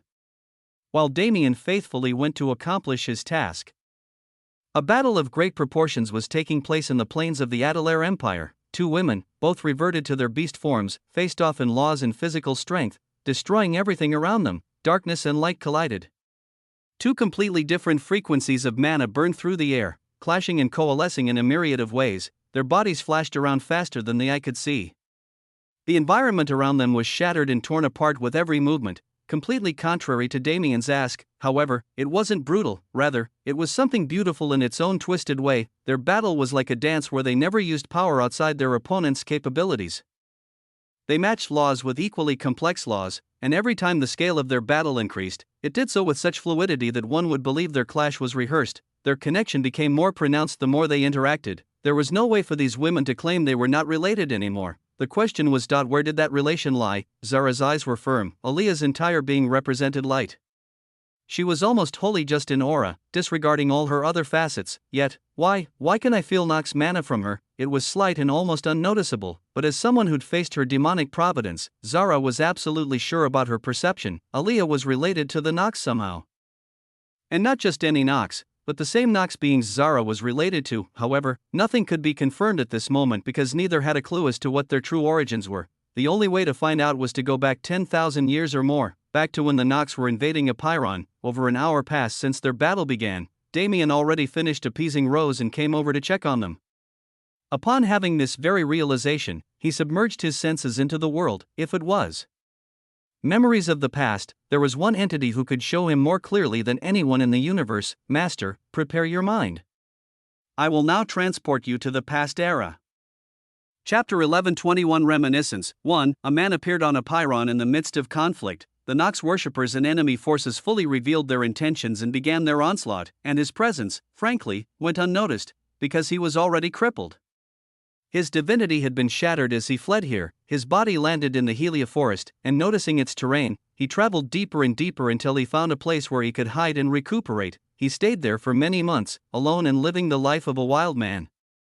It was quite different from what he was used to, but perhaps that was why he enjoyed it. At some point, he met a woman. She also lived in the forest, but unlike his gruff appearance, she remained prim and pristine regardless of circumstance. She was like a fairy, untouched by the world. The two strangers fell in love and intertwined their lives. They solidified their communion, and the woman ended up pregnant with his child. He wanted to live the rest of his life in peace with her, but fate was cruel. His pursuers noticed his presence and gave chase. Knowing of their arrival beforehand, one night, the man quietly left his wife and unborn child in their home, fleeing fast as far as possible. His broken body could only take him so far. He was caught and forced to fight. He used every remaining ounce of his power, and as he was dying on the cold earth, a shadow appeared before him. It slaughtered his enemies and took him away, to a hidden realm away from perception. Here, that shadow nursed him to health, and he became more acquainted with her. She was also a denizen of this world. She didn't help him, but instead merely attacked those harming their world. How would she react when she learned he was of the same origins? It seemed his broken body concealed his lineage, because no matter how much time passed, she didn't notice his oddity. The duo remained together for a long time, and once again, the man fell in love. Another child was conceived, but this time, the man didn't hold unnecessary hopes. He was prepared for the enemy's arrival from the start. and used his time to find a way to guarantee his woman's survival. After all, unlike the first one, this woman interacted with the Nox before. Her image was engraved in their collective consciousness, as was her meeting with him. This was how Zara's mother ended up in the first dungeon. The first dungeon that Kurt Galloway connected to Helia Forest was his lifeline. That man's fate was unknown. At some point, he left a Pyron's sphere of influence, but those two women, unbeknownst to that man, the woman he first loved was the Beast Empress of the time, remained in the Helia Forest and birthed her child naturally. That child grew up in the Warring Era and matured in a baptism of flames. As for the latter, a Pyron couldn't see inside the first dungeon, but Damien could guess what happened. Zara wasn't born until around the time he was, and unlike Aaliyah, Zara was birthed from an egg. Her mother likely died in the first dungeon after waiting endlessly for her child to awaken, and the family Zara was born into was made up of wolves she subdued for the very purpose of protecting her child. Her plans didn't go the way she wished for them to, but Damien's presence saved that. Poor child, and allowed her to grow into her lineage. Zara and Aaliyah were half-sisters. Their father was a Nox being with status that couldn't be low considering how adamant the Nox were about capturing him. And their mothers, it's difficult. Without seeing their beast forms, there's no way of knowing what their origins were. The connection between Zara and Aaliyah was easy to discover, but only on the surface. Their mothers were also related somehow. The way their mana interacts is, like yin and yang, perfectly opposing yet complementary forces. Is there anything else? Damien asked. Unfortunately not, Master. I can only show you the memories of this world, not the thoughts of those residing within it. Damien nodded. This wasn't the regular memory transfer he was used to, where he could feel the thoughts and emotions of those he was shown. If he wanted to know more, he first had to discover the identity of Zara's father. Or the species of both women's mothers. Damien looked down at the still ongoing fight inside. I wish I could do more, but there's really nothing left. Damien's eyes instantly widened. Wait. Her father is a Nox being. This was Damien's first introduction to Ultak Murobun, the Divine Emperor, the only Nox being able to reproduce with other races. Zara learned of his identity on Calypto, but Damien wasn't privy to this information. It was one of the very few secrets she kept from him, but now, there was no more to hide. Damien descended from the sky and stopped the fight with his power as the Star Master. Separating the two women, he explained to them their connection as sisters from the same father. And upon learning this, Zara also offered up what she knew about the man. There was no need to hide it anymore. Aaliyah's reaction was subtle, but her discomfort could be felt. There was no way she didn't know she had Nox lineage at this point, but she was likely trying to deny it to the best of her ability. Now that there was a partial reasoning for their connection and a reason for the duo to stay together, that's the end of my job. This wasn't his story. He could lend his aid, but it wouldn't help either woman if he did all the work for them. He could only hope that his aid was truly helpful to them. Zara, why don't you stay with Aaliyah for a while? For now, you can't move freely in Grand Heaven's boundary. And her aura equalizes yours, so it's harder to sense your bloodline. It would be best for the two of you to spend more time together. Damien made a suggestion that made both women frown, but Zara especially. She had rarely left Damien since the start of their journey. Even when she was comatose in the sanctuary, she was still in a place filled with his presence. For her to separate entirely, no, maybe this is really for the best. Zara could read his thoughts and understood his intentions. She didn't want to rely on him too much either. Damien couldn't give her all his time, and she didn't want to hold him back when he was moving with such determination towards his goals. Maybe it was time for her to establish a goal of her own. She looked at Aaliyah, who snorted and looked away, but didn't oppose, and nodded. Okay. I will travel with her for now. But, she looked back at Damien, a slightly desperate look in her eyes. But don't forget about me. Damien smiled. Her appearance now was like a little girl, filling him with endearing feelings. He pulled her close and gave her a warm, reassuring hug. Since when was that a possibility? Who am I to you? He asked teasingly. Zara blushed and turned her head away in embarrassment. Big brother, exactly. What kind of big brother would forget about his little sister? Don't worry about such little things and go. You know I'm always on your side, Zara wrapped her arms around him and tightly returned his hug, sinking into his body for a moment before separating. Becoming independent from one's caretaker was hard. It wasn't about becoming self-sufficient. The difficulty came from leaving one's support system, but every chick had to leave the nest at some point. This was that time for Zara. Under Damien's complicated gaze, she left with Aaliyah, to have adventures and experiences of her own, to see the world on her own. Damien sighed to himself. Everyone always complains when they're here, but it's heart-wrenching to watch them go. The next time he saw that girl, she would be a woman in her own right. It hurt. It definitely hurt. But I can't wait to see how far you can go. Chapter 11:22 Reminiscence 2. After reminiscing on the past for a bit, Damien paid a visit to Zenith Academy to see Malcolm, his first teacher in this new world. Before leaving Apiron, it was a good visit, like visiting a grandparent, barring Malcolm's incessant requests for him to temporarily teach some classes at Zenith Academy. His decision was obvious. He ran away before anyone could convince him otherwise. Meanwhile, Rose chose to stay behind with her father for a while, knowing she wouldn't get time to do so once the ceasefire ended. Therefore, Damien left for the cloud plane alone, reaching within a few hours and visiting those he wanted to see. Tianyang, Tanglingzi, by Sharon, Shangguanyu, the drunken old immortal, the ruins of the 3000 Beast Mountain Range. Compared to Apiron, Damien had memories in many more areas of the cloud plane. It took a few days to see them all. Naturally, Damien also saw Tianyang along with Ruyue, learning from his mistakes and asking for his blessing together with her. Tianyang was present when they were like fire and water and watched them grow close to each other. He'd been expecting this moment since before even Damien and Ruyue were. He happily accepted them, uncaring for tradition or taboo, and hosted a celebration that wrapped the entirety of Celestial Star Palace in a jovial atmosphere for 3 nights. Damien enjoyed these festivities with a bright smile on his face and accompanied Ruyue for those few nights, drowning himself in pleasure. But the time to depart eventually came. Damien had tasks to accomplish. I want to visit Elena too, but she's busy.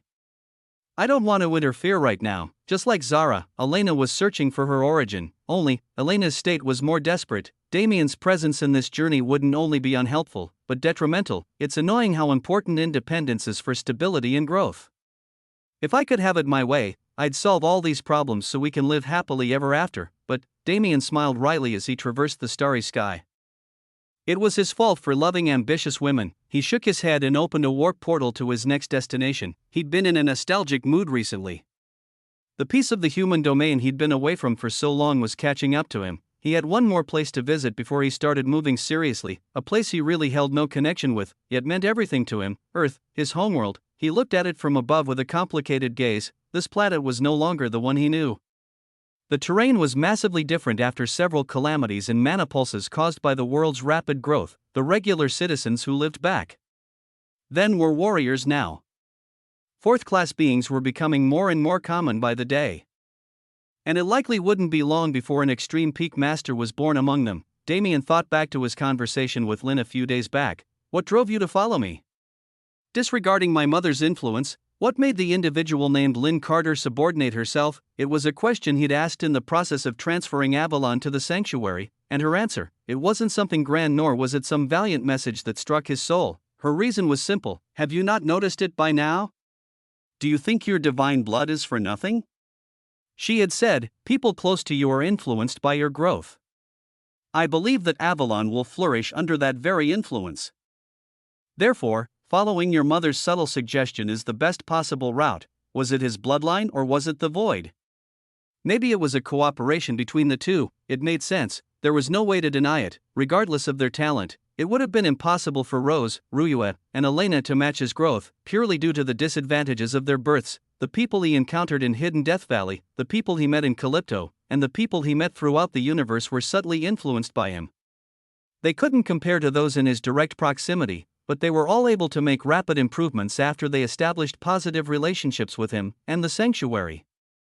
It had the restrictions of an independent world that wasn't complete, yet, these restrictions didn't inhibit his people at all. Thevel grew into something magical in only a decade. Elvera and the rest entered the 9 revolutions, and countless masters had been born from the population. It was an unequivocal fact. Earth was perhaps the greatest proponent of this fact. Earth didn't experience any time dilations.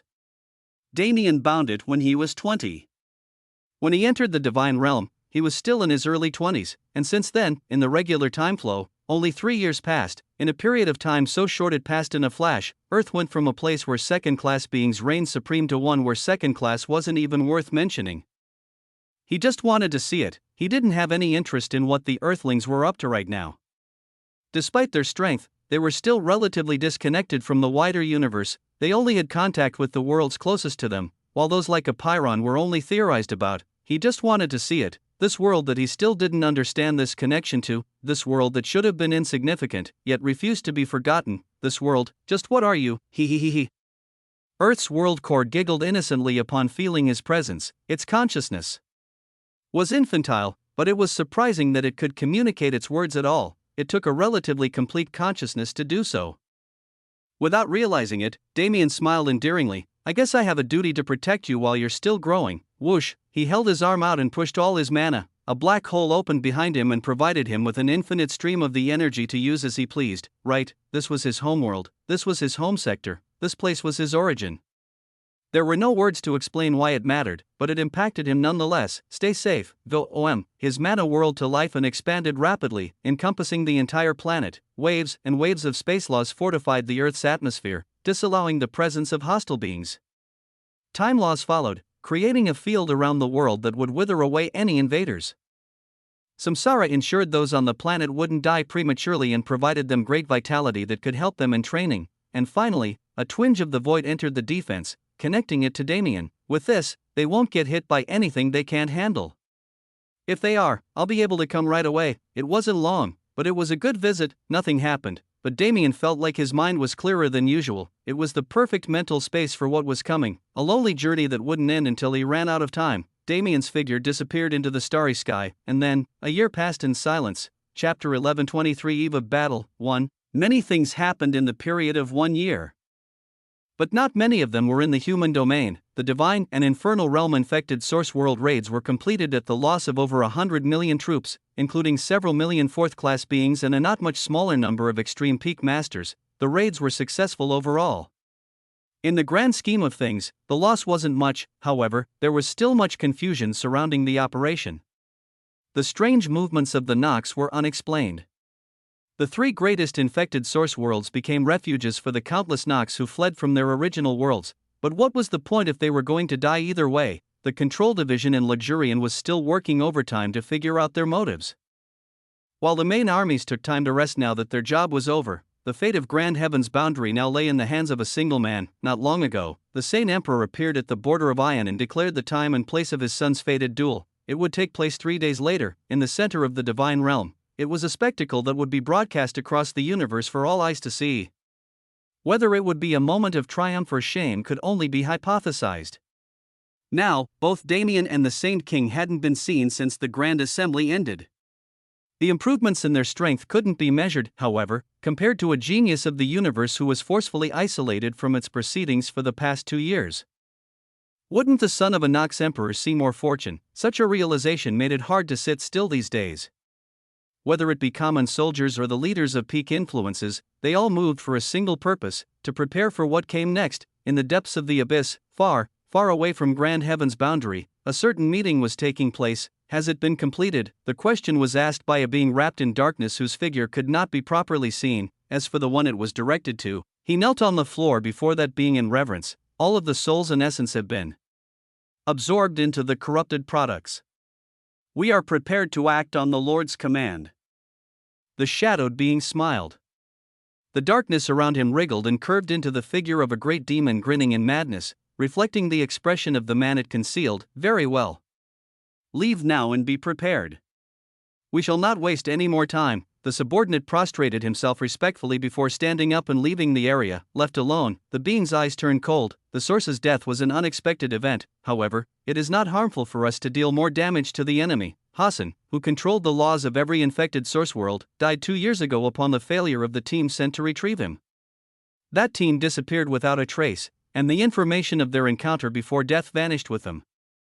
There was a need to investigate this event, but due to the Saint Emperor's interference, the Nox weren't able to approach Grand Heaven's boundary at all without risking the extermination of their species. However, it was fine. Hassan's death was an undeniable truth regardless of the cause, and without Hassan to maintain the infected source worlds in such a way that they were useful to the Nox, they lost meaning altogether.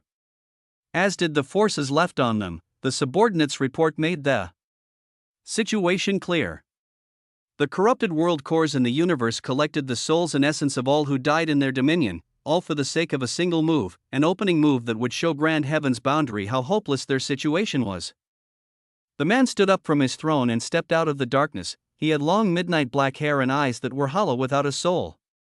His figure was lean yet muscular in a strange way that made him look inhuman. There were 4 Nox emperors, each with their own uniqueness. The Saint Emperor was an existence of his own whose authority could not be questioned or compared with the rest. The Inhuman Emperor was a cruel and shadowy being who reveled in the pleasures of evil. The Karmic Emperor could deal with the mind better than anyone, twisting truth and illusion into a picture of his own creation. And the Soul Emperor was a hidden figure only known to have power over the ethereal that surpassed anyone in existence.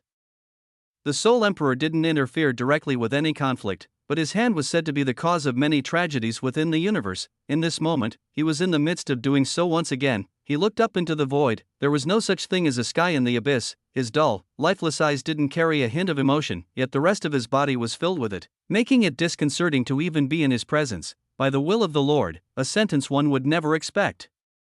From a being at the peak of the universe rang out, a slight glimpse into his true intentions. A man who had never faced defeat due to his thorough planning had now set his eyes on grand heaven's boundary once again. Yet, this time, there was a glaring variable in his plan that he wasn't aware of, a glaring variable who called himself Damien Void. The Nox Emperors all had their own plans. The Saint Emperor was moving in the light, directly attacking the universe, and the Soul Emperor was currently planning his own advent from the shadows. The Inhuman Emperor never moved with such deep thoughts.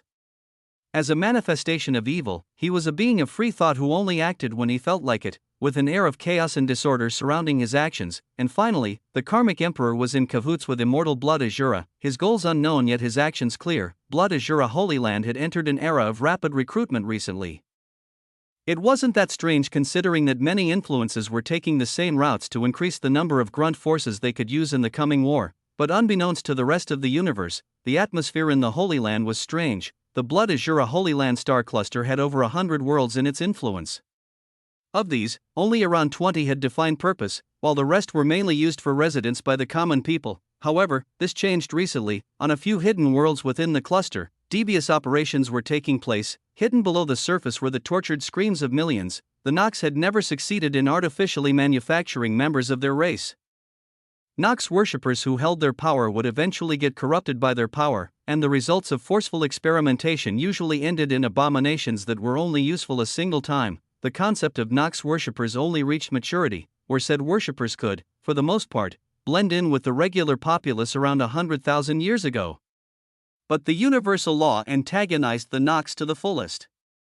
100,000 years of research barely got them anywhere. Immortal Blood Azura was the key. With his proficiency in blood laws, his understanding of the physical body surpassed even Nox emperors. When he and the Karmic Emperor solidified their cooperation, a method was formulated, a method to create an army of mass-produced soldiers with the stability of true existences and the loyalty of puppets. And this was only the first step of their cooperation. The uncountable hundreds of millions who suffered through brutal torture and had their egos erased to become a part of this army were only the first sacrifice. The other actions these two beings were taking together, if anyone were ever to find out, even the worst of punishments wouldn't be enough to assuage the souls of their victims. Chapter 1124 Eve of Battle. 2. The negative situations in the universe were plentiful. There were a great deal of events that further confirmed the inevitable destruction many had prophesied. However, there were also many forces moving in the light. Inevitability was only inevitable if one fought and still lost.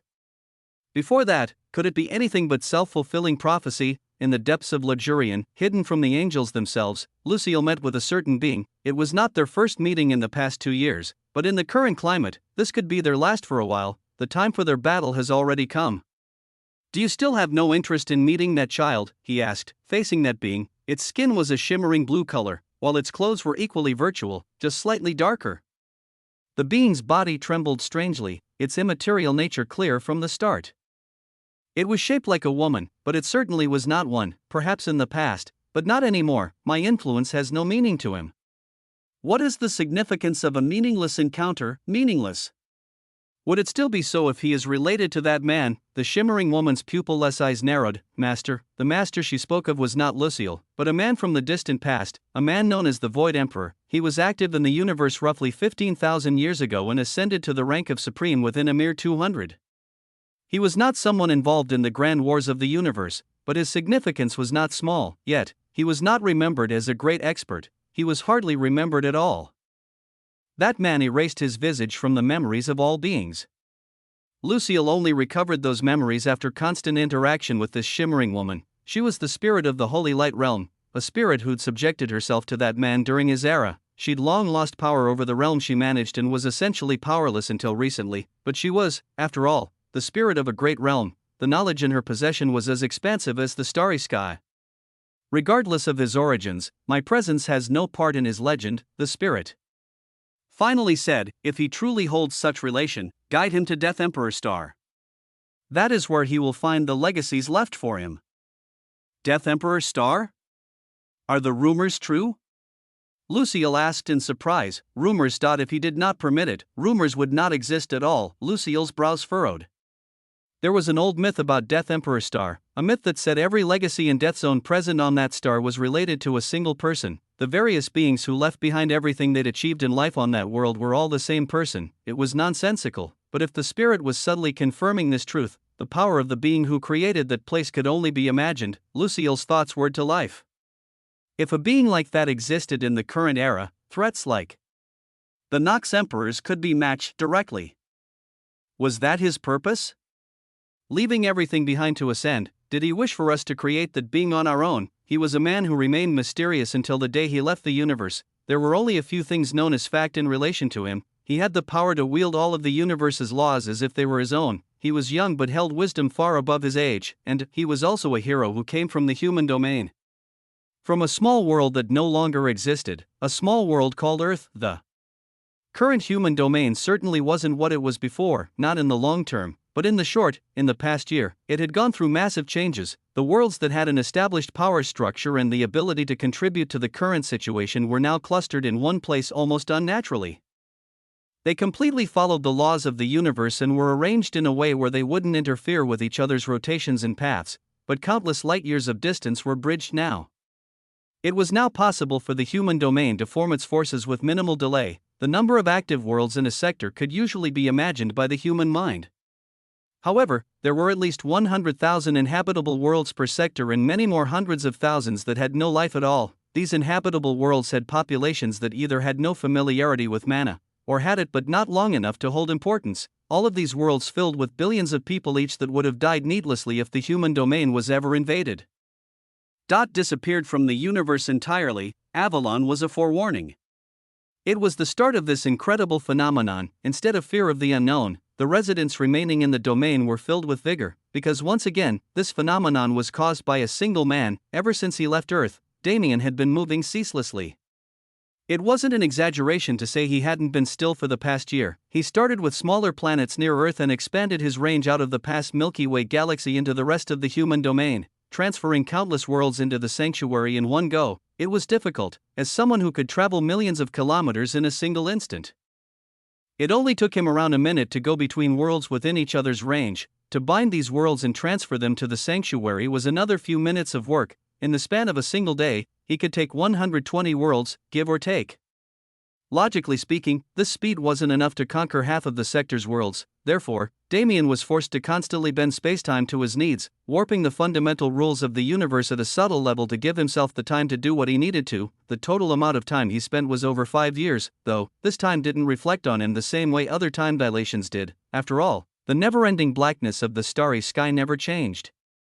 The monotonous task became second nature after a while, and time became unnoticeable, even for Damien who experienced it directly. It still felt like only a year had passed. Still, the time did not discredit his grand achievement. The sanctuary that he only filled with 2 worlds after over a decade was now filled with almost 300,000 celestial bodies. It was starting to look like a true universe. The amount of world force Damien could control was like an unlimited ocean. The actions he could take were far more varied than before. Other than that, he didn't feel many direct effects of his actions. This was something he'd discover with time. The ones who truly suffered were those who ruled the sanctuary from the inside. Elvira and the other emperors, as well as the new addition, Lynn Carter, were suddenly swamped with work incorporating the worlds into their society and turning the isolated universe into its own entity rather than a collection of scattered worlds. But none of them complained about the mountainous task, because while they could complete their administrative duties in peace within the space of his creation, their lord and master was taking the weight of the universe on his shoulders from the front lines. Not long ago, the Saint Emperor appeared at the border of Ion and declared the time and place of his son's fated duel. it would take place 3 days later, in the center of the divine realm. It was a spectacle that would be broadcast across the universe for all eyes to see. Whether it would be a moment of triumph or shame, Damien knew better than anyone. A confident grin decorated his face. He finished what he needed to do in the human domain. Now, it was time to make his way to the divine realm, that so he could beat the living shit out of the Saint King. Chapter 11:25 Eve of Battle 3. There wouldn't be many direct witnesses of the coming battle. In order to allow Damien and Bayuma to use their full strength without restraints, the space of the divine realm would be clear until a victor was determined, and in the same vein, there weren't many rules. As long as the fighters didn't damage any inhabited planets, they could do anything they wished. In preparation for this battle, the angels of the heavenly clan spent the past 3 days securing the location so nothing could affect this important event. Damien arrived first. With him were Tian Yang, Alucard, Commander Hua, and Iris, the demigods who'd come to support him. They were certain there would only be one divinity on the other side, but that didn't make their presence less necessary. In fact, that was the very reason all 4 of them came, hidden between the folds of reality, away from the perception of anyone currently in attendance or attending soon. 2 beings watched Damien with interest. Did I not tell you? The young lord cannot be an average person. One of them said, looking at his companion. Humph. Whether or not he can be recognized as the young lord is still to be seen. If he can't even win this battle, he has no right to take the throne, she replied with a snort. Really? Is that true? However, his strength has almost reached yours, in over a decade? Can this speed be commended? Could you do it in this shattered universe? The girl looked away with a frown, unable to say she could. This particularly strange duo was not strangers to Damien's movements. They didn't follow him at all times, but for the most part, they had witnessed his ascent. They were the duo of old man and little girl that was first seen in Nibelheim. A pair connected to Void Palace, and because it was their young lord at the center of current events, their presence here was natural. That man will be disadvantaged this time.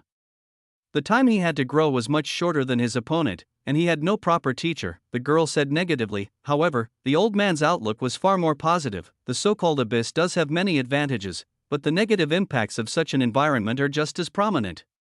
We have not seen it personally, no? It is useless to make guesses this early, Gramps. Can you see through him? The girl suddenly asked. The young lord, he returned in slight surprise. The little girl nodded, and the old man's smile widened. Instead of being able to read him, I am even further from his truth. His growth is astounding in ways you have yet to understand. The little girl's frown deepened. This was the Lord's progeny. He was a man who would inevitably reach great heights due to ancestry alone. This was partially the reason she despised him. With such ancestry, why was he still wasting his talents on useless things? Why was his strength still so low? Despite her appearance, which was only around 11 years old, she had reached her 30th birthday not too long ago.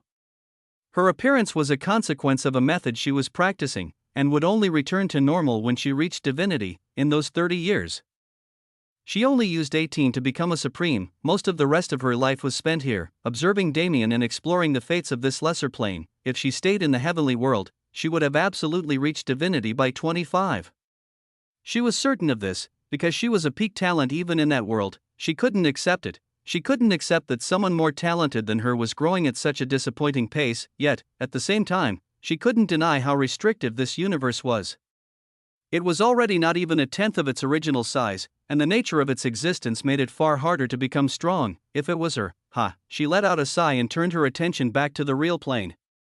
In the distance, 2 figures could be seen approaching. While she remained stuck in complicated thought, the old man looked over her warmly before focusing on the main scene. Irin views the Lord as her father and is viewed by others as his most cherished daughter despite her lack of blood relation.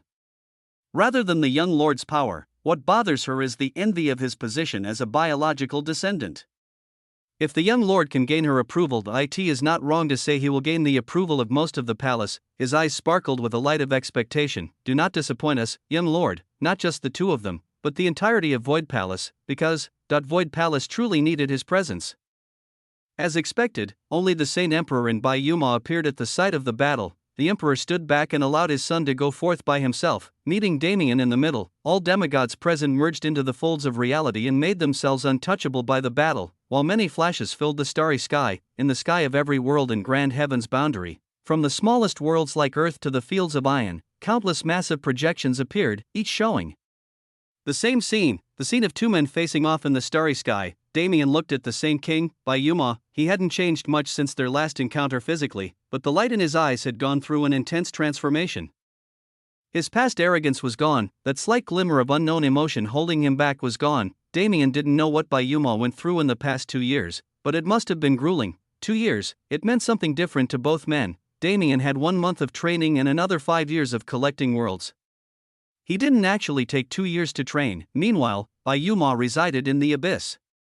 2 years in the abyss had the ability to be 2 seconds or 200 years as it pleased. Neither of them spoke. There was no need for words between them. They weren't fighting for personal reasons, they were fighting as representatives of their people. Flash, with a flash of brightness, Lucille appeared between the duo. If any innocent third party is harmed by your collision, I will immediately step in and declare the offender's disqualification. There are no time limits or distance limits for this battle, and there will be no interference from outside forces. This is a fight for life and death. Lucille gave a small spiel to make sure both of them, mainly Damien, understood the severity of this situation. Once I depart, the battle will start. May the best man win. He looked at Bayuma, who nodded without taking his eyes off Damien, and Damien, who did the same, under the watch of several quintillion beings in the universe and another uncountable number of existences beyond the boundary. A flash of light burst through the starry sky. Lucille vanished as fast as he appeared. With that, the battle officially began. Chapter 1126 Fated Duel 1. Bayuma moved first. This wasn't their first battle. There was no need to move as if he didn't know his opponent. The second Lucille disappeared, he spread his mana and established a restrictive field that spanned several tens of thousands of kilometers. Damien's regeneration was blocked and the fluctuations of spacetime seemed stuck within the area of the restriction. It was a direct move of suppression. Bayuma charged forward without hesitation, surrounding his fists in mana and attacking. Damien swerved through the air, not teleporting yet moving fast enough for it to be considered so. He dodged Bayuma's flurry of punches and returned them in kind. Never using more power than his opponent, Bayuma was trying to feel out his improvements, but he wanted to do the same. There was no way he'd easily entertain his opponent's wishes. Bang! Bang! Bang! Bang! The starry sky became their stage. They moved several kilometers in all directions as they went back and forth exchanging physical attacks. Thousands of blows were exchanged with every second. Damien used mainly his fists but wasn't opposed to using his legs too. Whenever he saw a flaw in Bayuma's defense, a fierce kick would land in that area and knock him off balance. Meanwhile, Bayuma was less of a frontal combatant. He was skilled with his fists, but he didn't know how to use his body to its full potential. This was not where he focused his training. Vroom! Bayuma's mana swirled to life. Twisted black mana fluctuations tainted the starry sky, filling it with an air of coldness and emptiness. The audience has their first great reaction. Those watching, even the most experienced of them, had mostly only heard of the Saint King.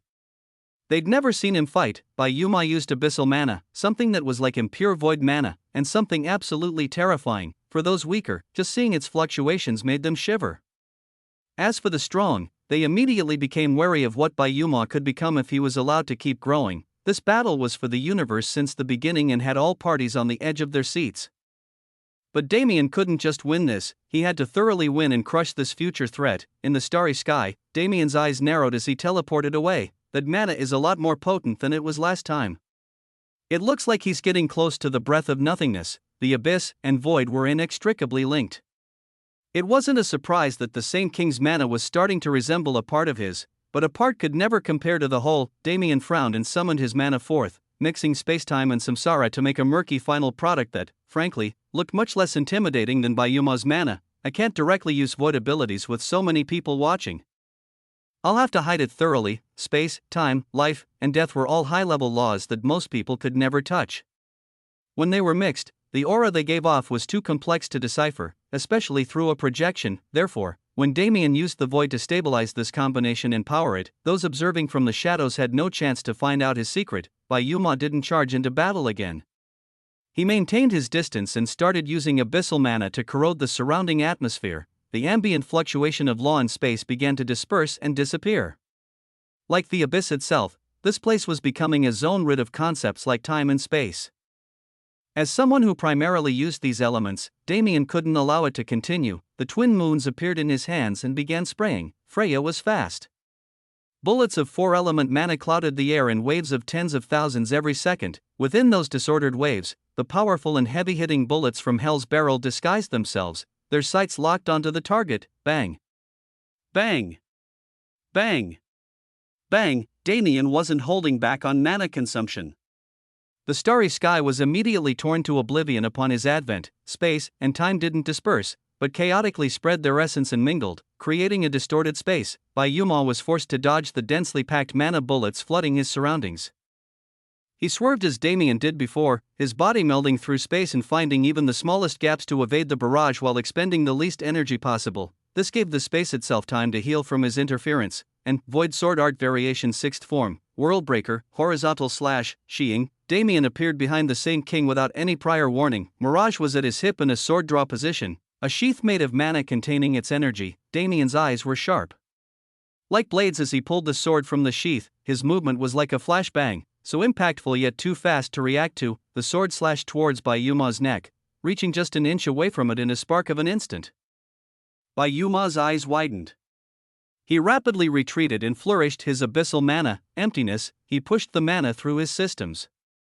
He formed his defense technique and pushed it into reality. That was when Damien's sword reached him. All the mana stored in the blade powerful enough to earn a title like Worldbreaker was let loose. Worldbreaker at its full power for the first time. It was just a shame there were no celestial bodies nearby to feel its impact. Rumble, tremors spread through space with absolute ferocity, and in the next second, boom, space itself cracked like the earth.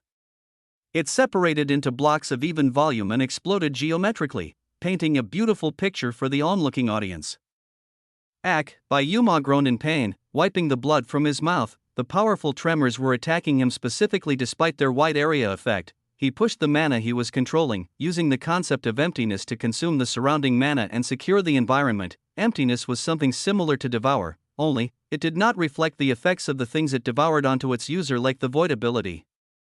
Nevertheless, it was the best defense, besides the original injury he suffered due to the unexpected onslaught of pressure. Bayuma was able to avoid being hit by the rest of the powerful attack. As expected, he is not the same as before. I cannot afford to act slowly. This battle couldn't be as drawn out as the last one. Damien was the only one who'd benefit from a long battle. That monster with seemingly unlimited mana. Bayuma could not lose this time. No matter what, he needed to show the Saint Emperor victory, because if he didn't, his expression hardened. The aftereffects of Damien's attack were still spreading, but the man himself was nowhere to be seen. He was definitely plotting something else. Bayuma summoned his abyssal mana and even his demonic providence to prepare his own attack. Right now, the momentum did not belong to him. Despite the fearsome expression on his face and of his mana, those watching did not feel fear in their hearts. Because, despite his appearance, it was undeniably fact that Damien took first blood. He already had the upper hand. Chapter 1127 Fated Duel 2. Bayuma understood his disadvantage, yet, he had no plan of falling to it. Damien was able to take first blood because he attacked bigger and faster than he could, but he wouldn't allow that man to continue controlling the momentum of battle. Bayuma's awareness spread through the starry sky for several tens of thousands of kilometers. Allowing nothing to exist outside his perception, his hands came together as he formed a sphere from his mana, growing and condensing it in waves. Damien was surely somewhere in the surrounding space. Hidden, it was certainly an option to wait for Damien to attack and move from there, but why would he do that? Bayuma's mana let out a pulse that tremored through the healing space. His eyes narrowed and turned to a specific location. Explosion. Boom. The mana sphere in his hands burst, sending shockwaves in every direction. Space shattered into pieces, the chaotic void bore its fangs, and utter destruction spread. Cook. Damien choked on a breath from the layers of space. The former sequence took place in a mere second. While he was preparing to ambush the enemy, he didn't expect to be hit instead. His body didn't fly far, but the burst made him visible to Bayuma, who didn't let this chance go to waste. 10,000 fangs, abyssal mana filled the air and formed into countless tendrils that shot toward Damien from every direction. Boom. Boom. Boom.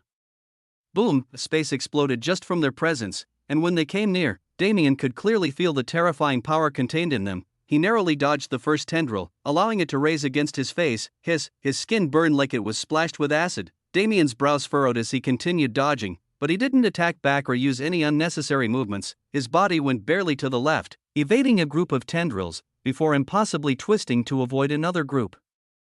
He flipped and weaved through space like a fish in water, not even teleporting to escape the encirclement. Bayuma watched him carefully. Why act this way and leave yourself open? He wondered, but now wasn't the time for that. He gathered mana again, this time infusing countless law fluctuations into it. Death of spacetime. Whap, a strange sound rang out, the death of spacetime, a reflection of the abyss and something Bayuma experienced countless times with his own body. A single second could take years off one's lifespan.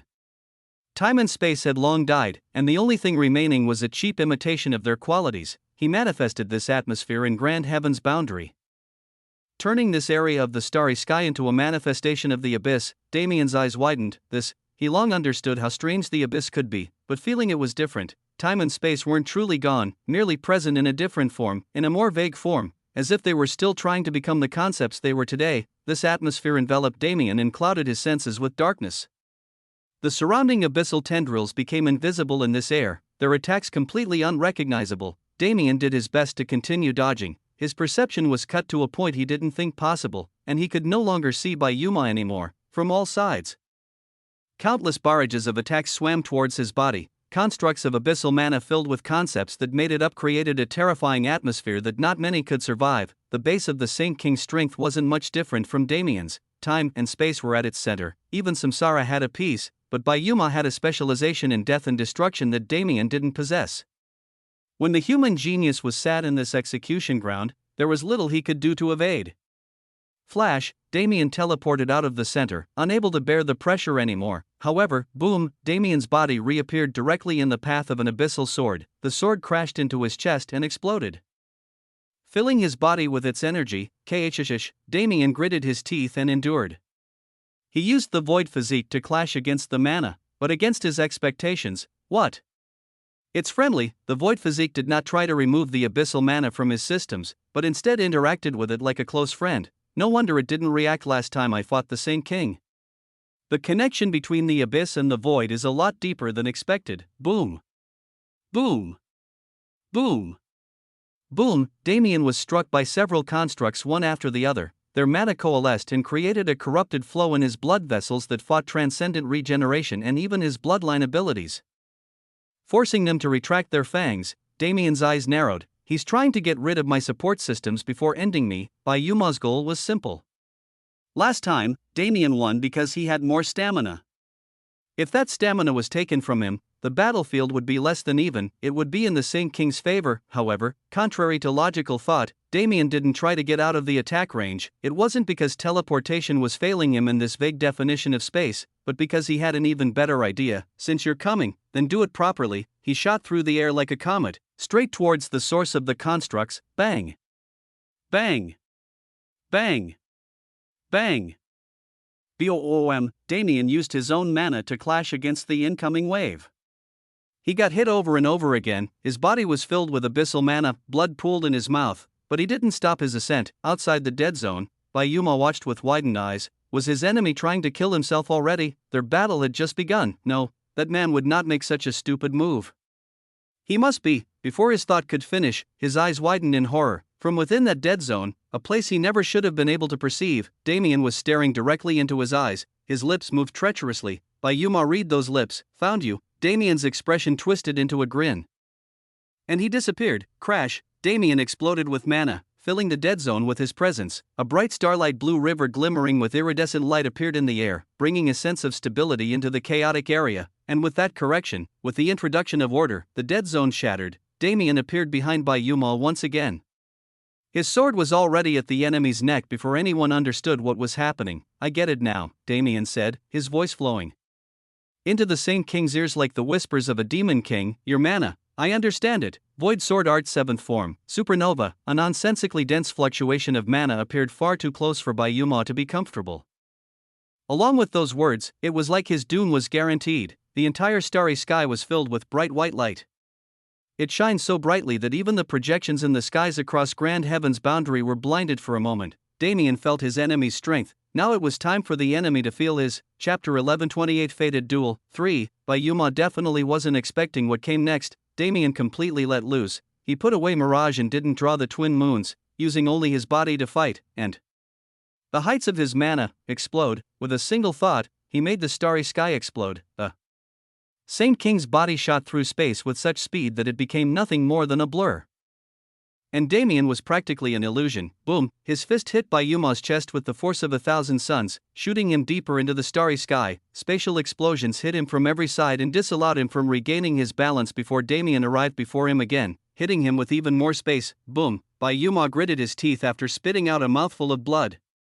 He wasn't being injured very much by these attacks, but it was frustrating not being able to do anything in response. He contemplated how to get himself back into the forefront and tried to gather his mana, but it was like Damien could read his every movement. The second he tried anything, space and time would constrict him and negate his actions. Crack, the Saint King's body came to an abrupt stop. His bones shattered due to the displaced force, and his danger sense was ringing piercing alarm bells in his head. Those amethyst purple eyes appeared before him like the devil, answering their call. Have fun with this one. Damien grinned and pulled his fist back, filling it with every law he knew. Chaotic punch.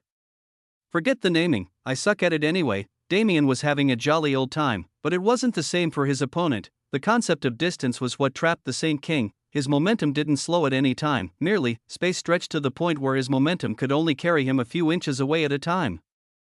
When that distortion was suddenly reversed, and Damien's attack added even more force into his motion, BOM, it was like a slingshot. Yuma crashed through space with such force that he shattered it, but his trajectory was no longer so safe. No, Damien was extremely particular about where he led his enemy before hitting him with such a move. BOM. Yuma's body caught fire as he entered the atmosphere of a dead star. From the starry sky, Damien pushed his mana and controlled his own vectors, multiplying his weight 1,000-fold. He fell like an anchor, slamming his feet directly into Yuma's chest. That was the final piece of the puzzle, with nothing he could possibly do. Yuma crashed into the earth. Rumble, no, he crashed through it. ARRRGH. Yuma roared in pain. Jagged rock cut into his body from all sides. Falling pieces of crumbling debris smashed into his chest with terrible force. He went through every layer of the earth, crushing through molten lava and burning for a moment before almost colliding with the world core itself. However, how could Damien allow that? Yuma's trajectory begot him barely scratching by the world core and crashing through the other side of its cave, cutting back into the starry sky. He went through an entire planet. He couldn't be fine after an impact like that. His body was covered in bloody gashes. His internal systems were in complete disorder, and fatigue overcame him. Damien was too much. How could he do something so insane? However, Yuma did not understand just how insane Damien could be, because by the time he came out the other side of the dead star, Yuma could not form words. In front of his eyes was Damien with his arms above his head. In his hands was an object so big it was impossible for someone Damien's size to carry it. An object gaseous in nature and seemingly impossible to grasp in this way. Damien winked at the Saint King, and through that object, another bright light filled the starry sky. Burning heat filled Yuma's surroundings. He rapidly moved his mana and set up as many defenses as he could. This time, he truly needed to protect himself with everything he had, because just now, what Damien Void threw at him, that was an entire living star. The sight of a man plucking a star from the depths of space and chucking it at his enemy was too much for many to process. Across the universe, many wondered if this level of power was something a human could possess. Extreme peak fourth-class beings were powerful, so powerful that none under them could even hope to compete. However, that power usually never showed itself in this way. After all, there were hardly ever situations where one could witness a star being manhandled in such a way.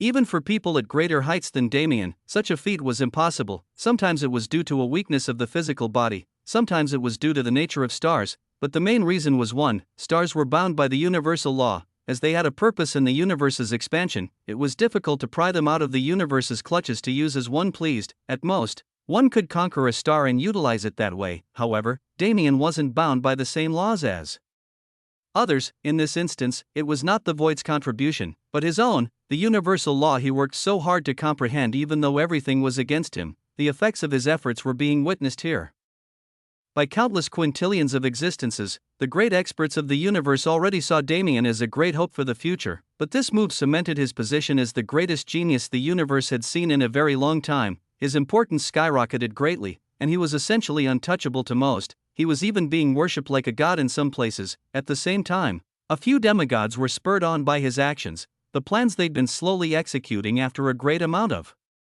preparation needed to be moved forward expeditiously, both for the sides of good and evil. In the ruins of Eden, a woman stood above the corrupted world Calypto. She looked upon its surface, which looked uninhabitable by even the smallest of life forms. Yet, from its surface,